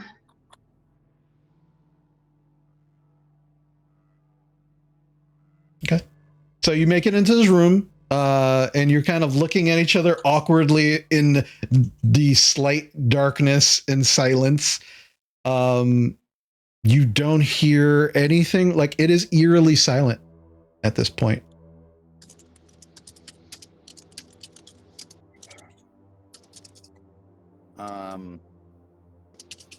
So I sent Beast and Brett to the front office to, basically get help. So help is probably coming soon, if not already here. Anybody want a beer or a cigarette? No, I Yeah, think, actually, I think yes. right now we should be. Diana, which one do you want? I don't know. Here, I just take a cigarette, give it to you, and light it. That works.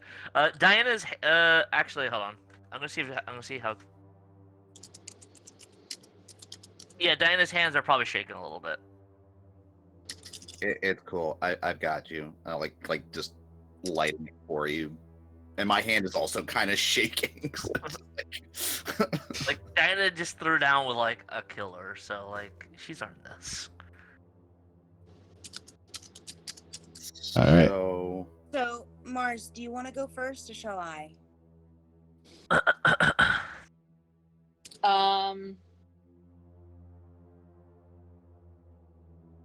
Well, I can freak everybody out. But I don't know what you're gonna say, so. Well, I come with notes and diagrams, so I don't know about you. I just have my story, so it's up to you. Amber's gonna hold on to Mars's hand. Okay, I'll go first then. Okay, Leap of faith, right? sure.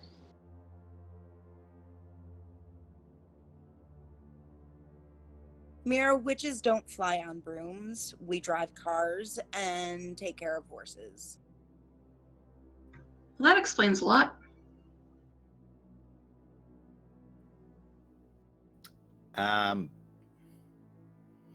But isn't like being a witch. Wiccan, isn't that more like No, Wiccan? no. Wiccans and This witches isn't- are not the same. This has nothing to do with religion. It has everything to do with ability. So what can you do? So all right, so vampires are vampires. I think we all know what vampires are. What do Yes, witches do? I just learned that vampires were real last 2 weeks ago. Wait, but you're a witch, but you didn't know vampires exist? Wait, like we don't have a newsletter. you might want to work on that. What, you want me to put together a zine? I can do that in my spare time. Well, so by the tone in the room, which is a very not cool vibe, like definitely killing my buzz. It sounds like there should be some sort of, I don't know, monthly thing, because if you're a witch, Let's not talk about monthlies. oh yeah, no, you're right. Okay, so you Okay, do, so okay. Go, my witch. I do stuff. I'm still a novice, but I can. So you're like a Presence is- necromancer? Because like you're collecting I don't dead bring body back the parts. dead. I don't. No, bring but you're back collecting the dead body parts. You never know what's going to be useful. Are you Dr. Frankenstein? No.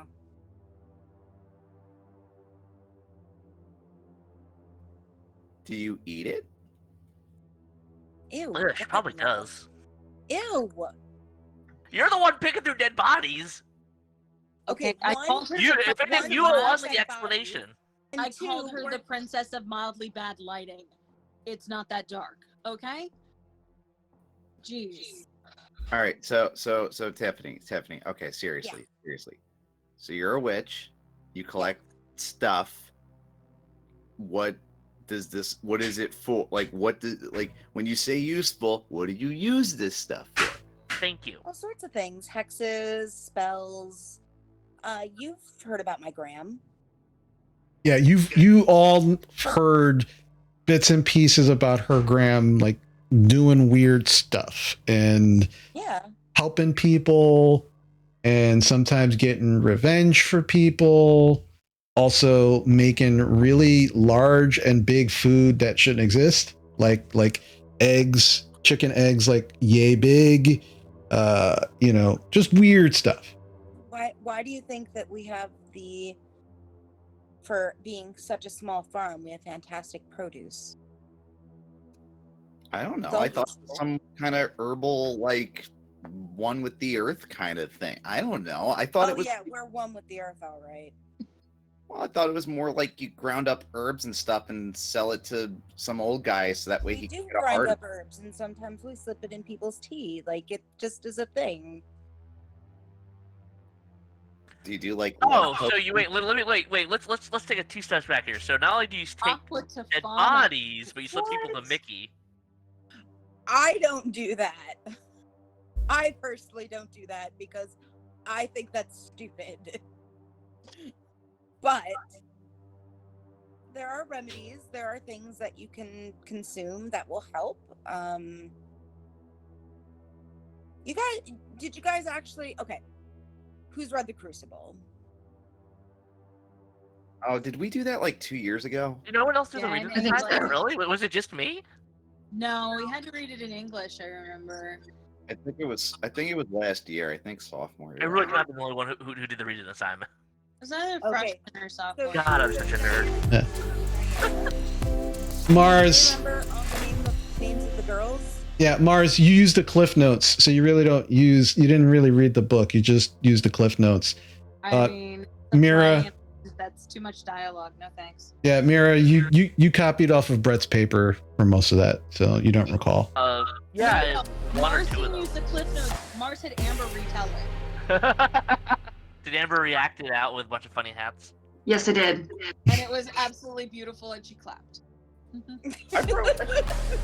I even had different costumes too. And I still have them in my closet. It was the best one-woman show I've ever seen. Mira probably wrote a song about like the whole fact that people were being like brutally murdered for being accused of being witches. So she probably would have thought that was cool. Yeah, well, okay, so my ancestor wasn't one of the best people in the world, but she didn't die. Good for her. You're really bad at reassuring people. You know that, right? Mm-hmm. It's at this. Okay, It's at this. I don't really care. It's at this Great, point. Yeah. I don't care for you either. So where's this all leading? Okay, so All this is leading is that there are scary things in the dark. Great. There Okay. are Not surprising. yeah, there are scary things in the dark. I'm one of those scary things in the dark. What are you? Are you the Dr. Frankenstein? No, I'm not Frankenstein. How is none of us a Dr. Frankenstein? We had to move here. We had to move off the res because we were kicked out. I got bit when I was 2, I think. Bit? And that's why I don't What? want to talk about monthlies. So, full moon time, I have to hide for a bit. Oh. It really sucks. I don't get to hang out with her for a while. So when you guys were making those jokes about the Scooby Gang, I'm like, hey, I am not Scooby, thanks. Okay. Sometimes I'll I still don't get the reference. I'm a fucking werewolf, okay? No, I get that part. The Scooby thing. Scooby Doo. Scooby Doo is a dog. Haha. It's from the 70s, Diana. Really? I don't know. Aren't you a nerd? How do you not know Scooby Doo? You're calling me a jabberjaw a couple What weeks. a jabberjaw! Like, when you think a gang You of, can of quote when you the think, D&D monster manual, but you don't know. when you Scooby-Doo. think What a is gang of wrong traveling with people you? who solve mysteries with a talking animal companion, how do you not first go to Jabberjaw? What the fuck is a What's jabberjaw? Jabberjaw, Diana? It's at this point. It's at this point that Kira is just. She begins tapping one of the desks like incessantly until you all stop talking, and she goes, "Are any of you a fucking vampire?" That's what I want to know, because I got these fucking drumsticks and I will shove it into your fucking hearts. And you can see like she's just freaked out at this whole conversation. Kira, nobody in this room is a vampire. I There's a guarantee. vampire downstairs. At least as far as I can smell. Oh, nobody in actually, this room is a now that I vampire. think about it, the school bully becoming a vampire actually has many problems to it that I literally just now occurred to me. What? What? Alright, so, why am I blanking on her name all of a sudden? Carol. Carol? Vanessa? Carol. Oh, No, Carol. Carol. Carol's a vampire. You know, the one who put shit in my sandwich the one year, you know, who pushed me down the stairs. Bitch. What about her? I'm sorry, did you just laugh? No, I said she's a bitch. No, not you. Sorry, Tiffany. Tiffany. I snickered. Yeah, it was great. it was a really terrible thing for her to do. I'm sorry. Alright, Diana's gonna turn her back to Tiffany to address everybody else. And Okay. she was downstairs though, like she was one that Loki attacked, right? Yeah, she was. No, I was there. She attacked Loki. She had like claws and fangs, and when I tackled us both down the stairs, like I said, she was actually okay till like Loki grabbed her and started slamming her everywhere. But like, shouldn't we be worried about like, you know, one of the most terrible people at the school having vampire powers? Well, I wonder if she turned anyone. I'm pretty sure that Tiffany was the one who, not Tiffany, Vanessa. That's it. Sorry, Tiffany. Vanessa was the one who turned her. So are we just gonna fucking leave her downstairs? No, No, she's far as probably it- gotten up already. she couldn't stand the last time we saw. I'm Probably gonna, gone. 1 second. I'm gonna like walk out to the landing and kind of like peek down to the bottom of the stairs. Like, you know, not go downstairs. I'm just gonna like lean over the rail and see if she's still there. Okay, so you begin to walk down, and Kira, as soon as you said, not, "Oh yeah, not, no," not to the bottom of the stairs. Just go into like the landing to like lean over and like look down. oh yeah, but you still have to walk. You still have to walk down the hall. So you begin walking down the hall. Yeah, I'll be like 1 second. Yeah. And Kira, you walk past Kira, and Kira is like, you know, just kind of like, she's like freaked the fuck out. You begin walking down the hall. You go and you look over the railing, and you go to see where Carol was, and you don't see her there. Yeah, she's not there anymore. Told you. That's really reassuring. I will return back to the art lab. Yeah, so we have that problem too. So, I guess the main thing is, one, we shouldn't talk about any of this outside of this room. Yeah. Wow. Yeah. Hear that, 'Cause Kara? Then I'd have to move again. The fuck is gonna believe me? The other thing too is that, like, okay, so Brian. Tiffany, you're a witch. Mars, you're a werewolf. I know I'm a person, like a regular person. Kira, you're a regular person. Kira looks at you. She goes, "You're not really that regular." Well, What do you mean, Kara? I don't know. She's just like, you know, sometimes I don't want to do stuff, and she kind of talks me into it. And she's really good at it, you know. Like most people can't do that, but you know, Mira is awesome. So, I mean, Mira is very charismatic. Mira is highly influential. that's a big word and probably true. Yeah, but people can just be charismatic and influential. It doesn't mean there's anything weird about it. I'm Oh just no, you're not weird. I'm just saying that you're awesome, and you're more awesome than most people, and that to me is pretty not regular.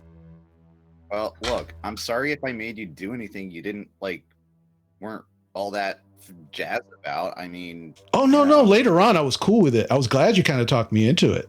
But like, you know, like if I was like afraid of something, you'd be like, "Come on, don't be chicken shit." And somehow I just like kind of like, "Yeah, you know what? You're right." You know, you never steered me wrong, Mira. I mean, I just always thought I'll look into it. good sense, but all right. Does anybody else want to share anything? Because I'm pretty already freaked out between the vampires, werewolves, and now and a witch who can do stuff. Like, I don't know. Before I say anything, I would like to make a pact that if anyone were to talk about this outside of this room, that something bad will happen. I mean, people are getting murdered left and right. Do you mean, Amber, do you mean anything talking about outside of this group or outside of this room? Outside of this group, I would like for everyone to promise me that we will not say this to anyone else. I'm always drunk or high, so nobody's never going to believe me. Yeah, I thought we already agreed to that. Yeah. For everyone. I mean, the I drunk or can't high thing. completely agree to that. I have to be able to talk to my grandmother about it. Did your grandmother already know? What do you think taught me? No. I meant about. She suspects things, but Okay. How about this? I give permission for you to tell your grandmother about my condition. okay. And also, what I'm about to show you, you can also tell your grandmother about, and I'll be happy to talk with her. Thank you. And you guys kind of see like a little bit of a glow kind of happen with Amber. Like you guys can definitely tell. Is it like a rainbow glow? I mean, I guess whenever not. Mars and Amber are in a room together, there's a rainbow glow everywhere. But So They're just gay. friends. we're gals being We're just gals being pals. Yeah. They were roommates. What we kiss on the lips is just gals being pals. So if anyone can just stand a little bit closer, I'd like to show you all something. Are you irradiated? I was just about to say, don't get the wrong way. I hope you're not radioactive. I'm not radioactive. Sam However, and Mara are on like the same wavelength today. Hey, look, I'm just, you're invited to any party at this point. so DM, I would like to what's the actual name of it? I would like to be their guide, if that's okay.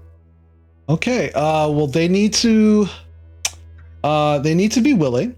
Yes. And where is it? It says if you spin a string on someone willing, you can bring them across the veil. But I would like to expand that if possible, just for flavor, if that's okay.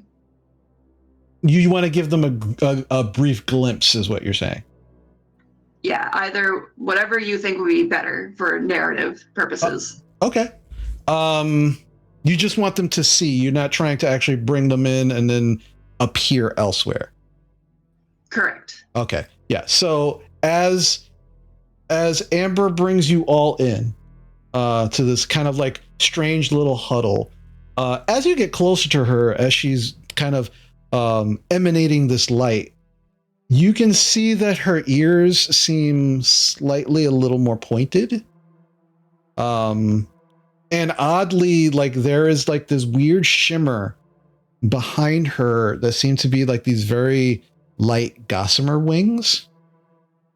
And so much. And as you get closer, you watch as the light that she's emanating gets just slightly a little brighter and then dissipates.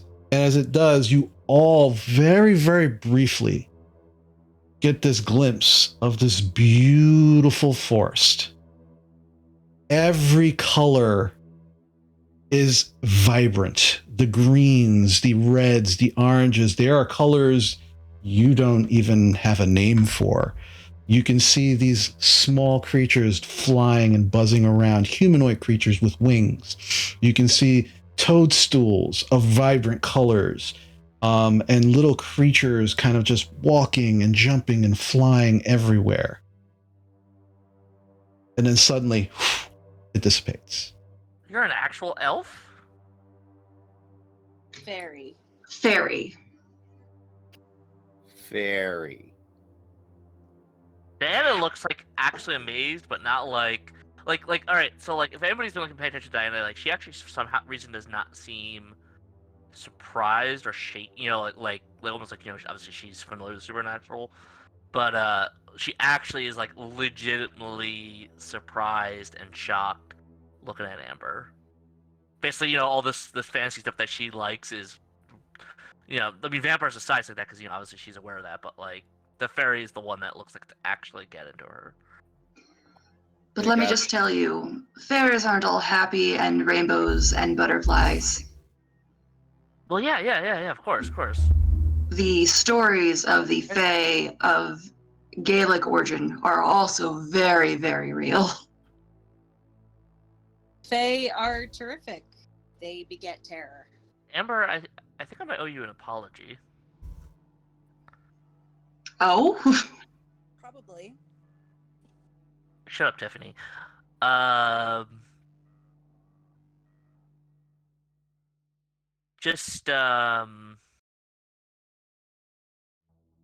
wow. sorry. Now it's your turn. So as you're just kind of like all processing this, Kira just kind of looks at you, Amber, and she gets, for the first time since all this happened and she's been freaking out, she gets this really big smile on her face, and she just looks at you and she goes, "That's fucking cool." Well, thank you, Kira. I don't know about you, but I think we should get the fuck out of here. I agree. Let's leave. Hey. On the way out. Oh, sorry. Before we go, a thought occurred to me. So every single room in this building has some sort of computer device attached to it. And Loki was sounding like a friggin' dial-up modem and talking to a computer. We just revealed all of this stuff in front of a computer in the room. Is there a computer in the art room? There's the scheduled display screen on the inside of the room. It's not currently on, but it is. Does There that is matter? one. There is one like right by the door, but there's no other computers in this room. We just revealed things in front of that. I mean, they're all off. Well, wait. We're not like Loki. I don't think we can access them like he did. No, but No, there but must be somebody on the other side. Somebody accessed them. Mira. Tiffany. You Yeah. saw that glowy thing by the main office, and it's saying something to get to the computer room. Oh, we Yeah. heard that too. Yeah. What? Didn't you see a face? I saw. No. I thought I saw a face. I just heard a voice. Yeah, Diana. On the display screens outside of like the rooms and stuff, one Not came all of on. them, though. Yeah, Just the one that we were near. yeah, just the one. It told us to get up to the computer room. Like they knew something was going to happen here. And We were in the when Loki computer had room. his glasses off, his eyes were like the swirliness of the screen. But then when I just looked at him now, they were completely devoid of color, except for the pupil. Like, did Penta System make him? Was he Well, brainwashed? Well, We wait. may Could be some have sort of screwed balance. ourselves. Well, wait. We Hold on. may have just screwed ourselves. We may have just screwed ourselves. We may have just screwed ourselves. Well, hold on. DM. Mm. Before when me and Tiffany heard that voice, you said that voice was familiar, right? Not to both of you. Just to when Just Amber. When Amber heard it, she recognized the voice because none of you have actually interacted much with June except for Amber, so that's why Amber kind of picked up on it. Gotcha. Okay. No, that's fair. No, but Mars, you're right. We Mars. need to get out of the building. yeah, you're right. As But you guys, like the voice that came across to me No. was Amber. Shh. The walls have ears. Let's go outside. Let's go outside where the cops will find us so that we can tell them what we saw. That we saw Loki losing his mind at Vanessa, and now there's just Vanessa's clothes and Loki is dead. all That's right. all we saw. So we need to go outside now. Okay? All right. as you all begin making your way out of the classroom, you hear this loud sound, and immediately all of the lights begin coming back on in the school. Yeah, we need to get out of here. Oh, sorry, Dad. Yeah, Marge, you're right. And as you do, lit up along the outside of the doors as well are those schedule displays. You begin to see the blue swirly screensavers of these displays, and you begin to kind of make your way downstairs. As you make your way downstairs, and there is still a trail of blood, you're making your way down, and where Carol was laying, you do not see Carol. But as you continue to walk further down the hallway, you do see that there seems to be a smear trail of blood making its way further down the hallway. And halfway down that hallway, there is a group of clothing and dust within the Carol's clothing. It is absolutely Carol's clothing. I think that problem fixed itself. Hey, Tiffany. Yeah. Yeah. You gonna grab something there? Of course. Stand up. You continue making your way down the hall. And you can start hearing other students beginning to kind of come out of both the gymnasium, the auditorium, seemingly, looking around, so you freaked out. And you can see Mr. Murphy now just kind of like, come on. All right, let's go. Come on. Let's get your asses out. Move. Doors open front. Let's go. Come on. And as he sees you, he looks at all. He says, "The hell y'all do? Come on.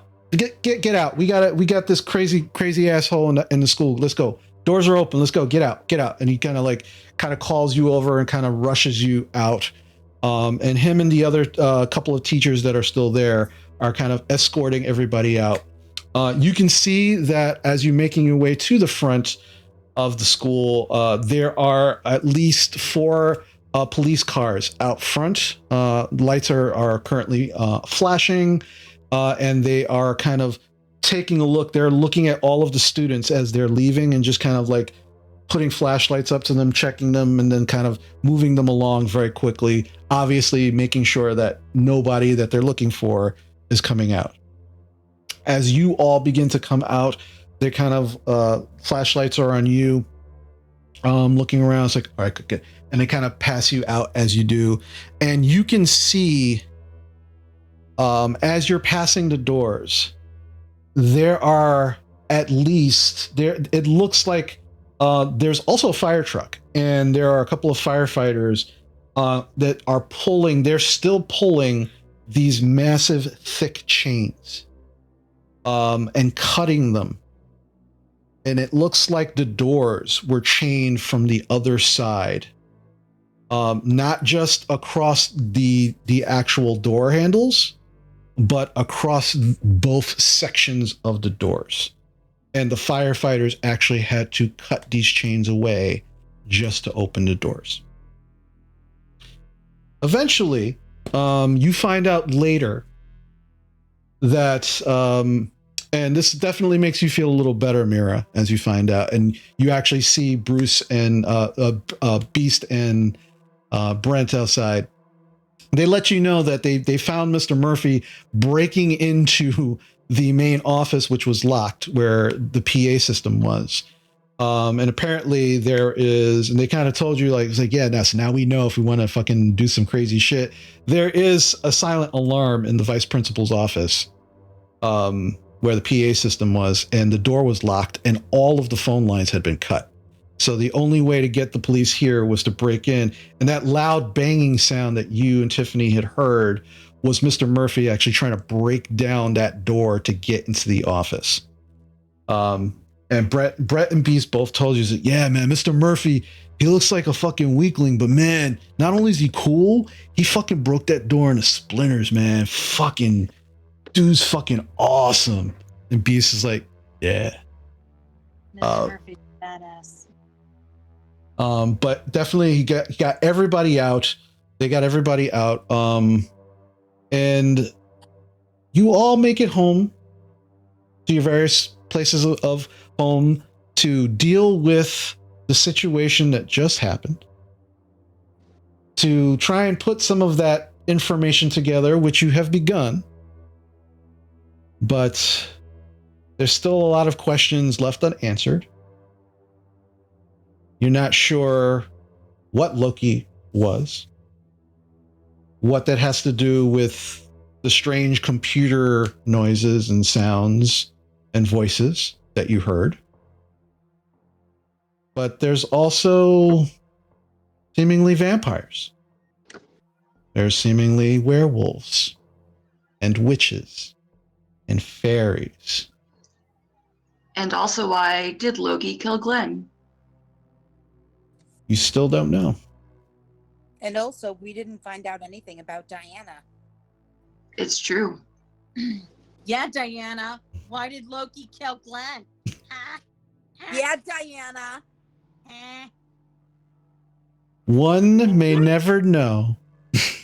But I'm muted. No wonder why. I was actually going to say on the way out of the school, Diana is going to pull Amber aside, like privately, like just like, hey, can you stay back real quick? Yep. Yeah, sure. Just Amber, I think I owe you an apology. What for? Well, I don't know, just like I guess I always felt like, you know, my mom always invited you over because, you know, she kind of likes you better than me. And I think maybe I kind of took that out a little too much on you. Yeah, honestly, I don't know why your mom likes me, or like I understand that she wants me to like be a good influence on you, but also like I'm not the best influence, and I don't know why she chose me. I don't know, but I think maybe I was just being a little too hard on you. Well- So you don't have to forgive me, but I just, Well, thank you for the apology, and we'll just make sure that we won't speak bad about one another again. Okay. I mean, I guess I would like to be friends if we can. Of course, It's not required. I would love to be friends with you, Diana. Okay. He will hug Mars- Amber if that is okay. Mars is like standing like a few feet off, just like. If Amber will let her, if Amber wants, she will hug Amber. Of course, I'm The hug definitely is a hugger. everything Amber has yearned for. Yes, finally. He's like, yeah, of course. Yeah, it's she squeezes you pretty tight. Not ow tight, but she's a lot stronger than you thought she was. Who? Oh, me? Yeah. Amber realizes you're a lot stronger through the hug, than you appear to be. That's quite the bear hug, Diana. Oh, It's carrying all those D&D books. Yeah, I've been working out. It's all the books I carry. And you, as you continue finishing this conversation, you finish up this conversation, and you kind of hug it out. Diana, you do hear promises. You do hear a voice in the back of your mind. Oh, this one is better. This one will taste exquisite. Good.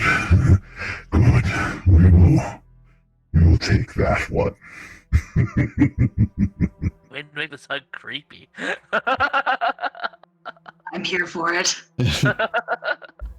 And yeah, and as you all begin to make your way to your homes or various locations that you would like to make your way to after this very strange, eventful evening, that is where we're going to close this second session.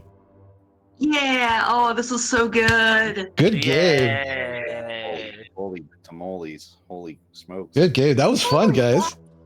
That was a lot of You're fun. all I'm sorry, that's fun, special. yeah. That is totally normal. Like it's thinking in like CW show terms of just like that whole huddle, like you're just you're being raw and open. That was really great. Yeah. I am shocked at the Mars Tiffany allyship. Yeah. What the hell? Oh, she's still gonna tease Tiffany like no tomorrow, but she's gonna be at least kinder about it. Yeah. Just damn.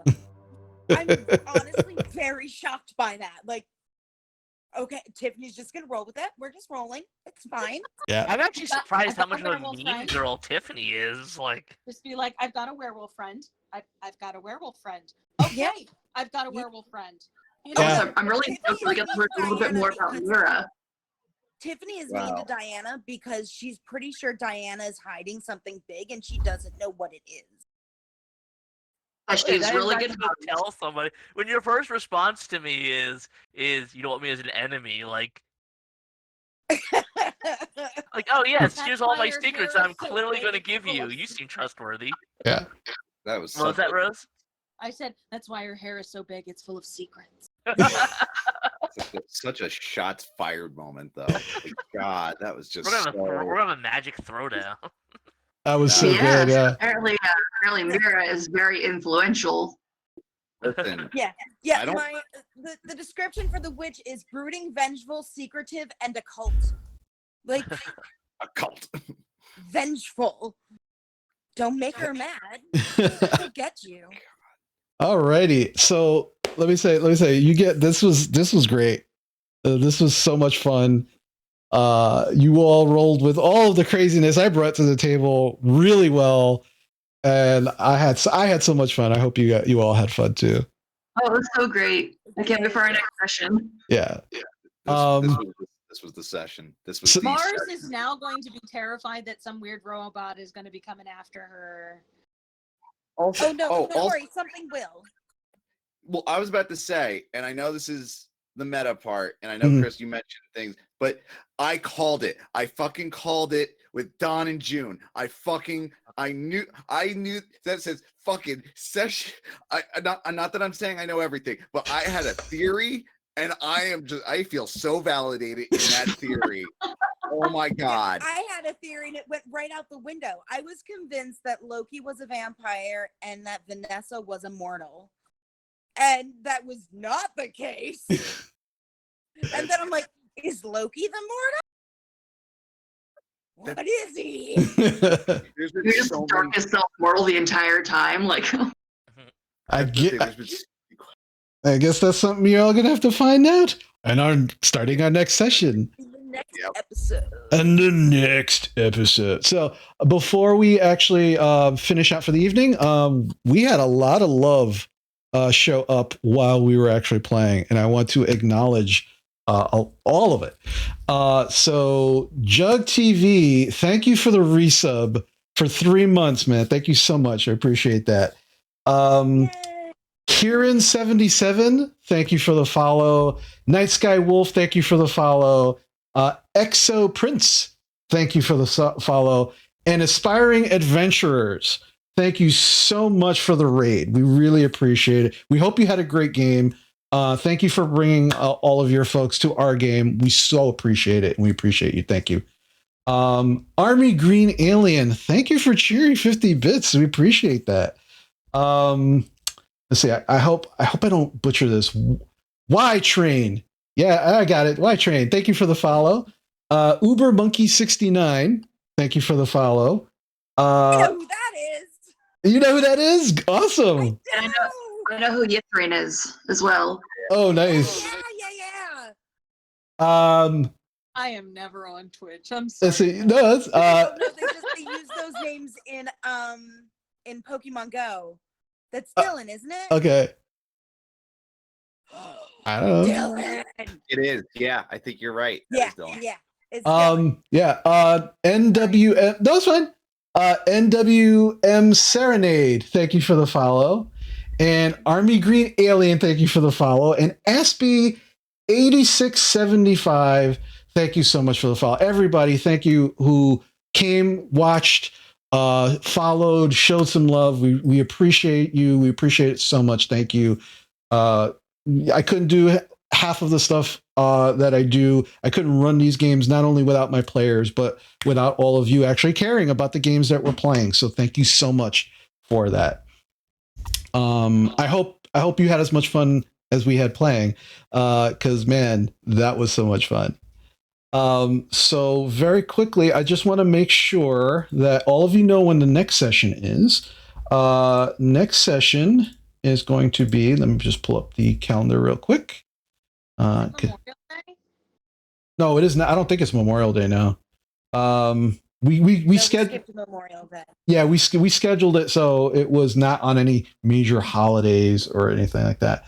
Hold on a second. So it's probably the Monday after. Just looking real quick. Do you want me to look it up, Chris? No, I got it. I'm sorry. I'm sorry. I'm terrible at this. I had it. June 8th, I believe. June 7th or 8th. 7th. I'm looking at my calendar. Yeah, I'm looking. So together. We're so good at this, guys. We really are. Oh wait, here we go. Session 3. Yeah. Yep. Session 3, June 7th. June 7th. So join us on June 7th, same time, 7:30 p.m., where we are going to fast forward from this moment to Christmas break. Ooh. Ooh. That's how big of a jump? That's going to be, you started school September, October. It's about 2.5 months. Okay. So think about all of the things that has happened from that time. Obviously, I will give you some jumping off points as well. But think about what your character is probably going through all of this. Since these revelations have happened, have you interacted with each other, or have you pulled away from each other? Are you trying to learn things and research things, or are you becoming more insular and turning to your darkest self? So think about all of those good things as we come back on June 7th. And in game, it will be Christmas break as we figure out what happens to the rest of the group. I love Christmas episodes. Yeah. Christmas in June. Yeah. So again, thank you to my wonderful players. You were all so great and awesome. This was so much fun. Can't wait for June 7th. No. Yeah. We gotta wait so many. All right. So as we finish off, again, things are slowly starting to get better out there, everybody. Still be safe, still be careful. But remember, Wear your mask. Wear your mask if you have to. Yeah, absolutely. Get vaccinated. But remember, care about other people, care about yourself. The only way we can help each other is just supporting each other and lifting each other up. So let's not forget to do those things because it's super important.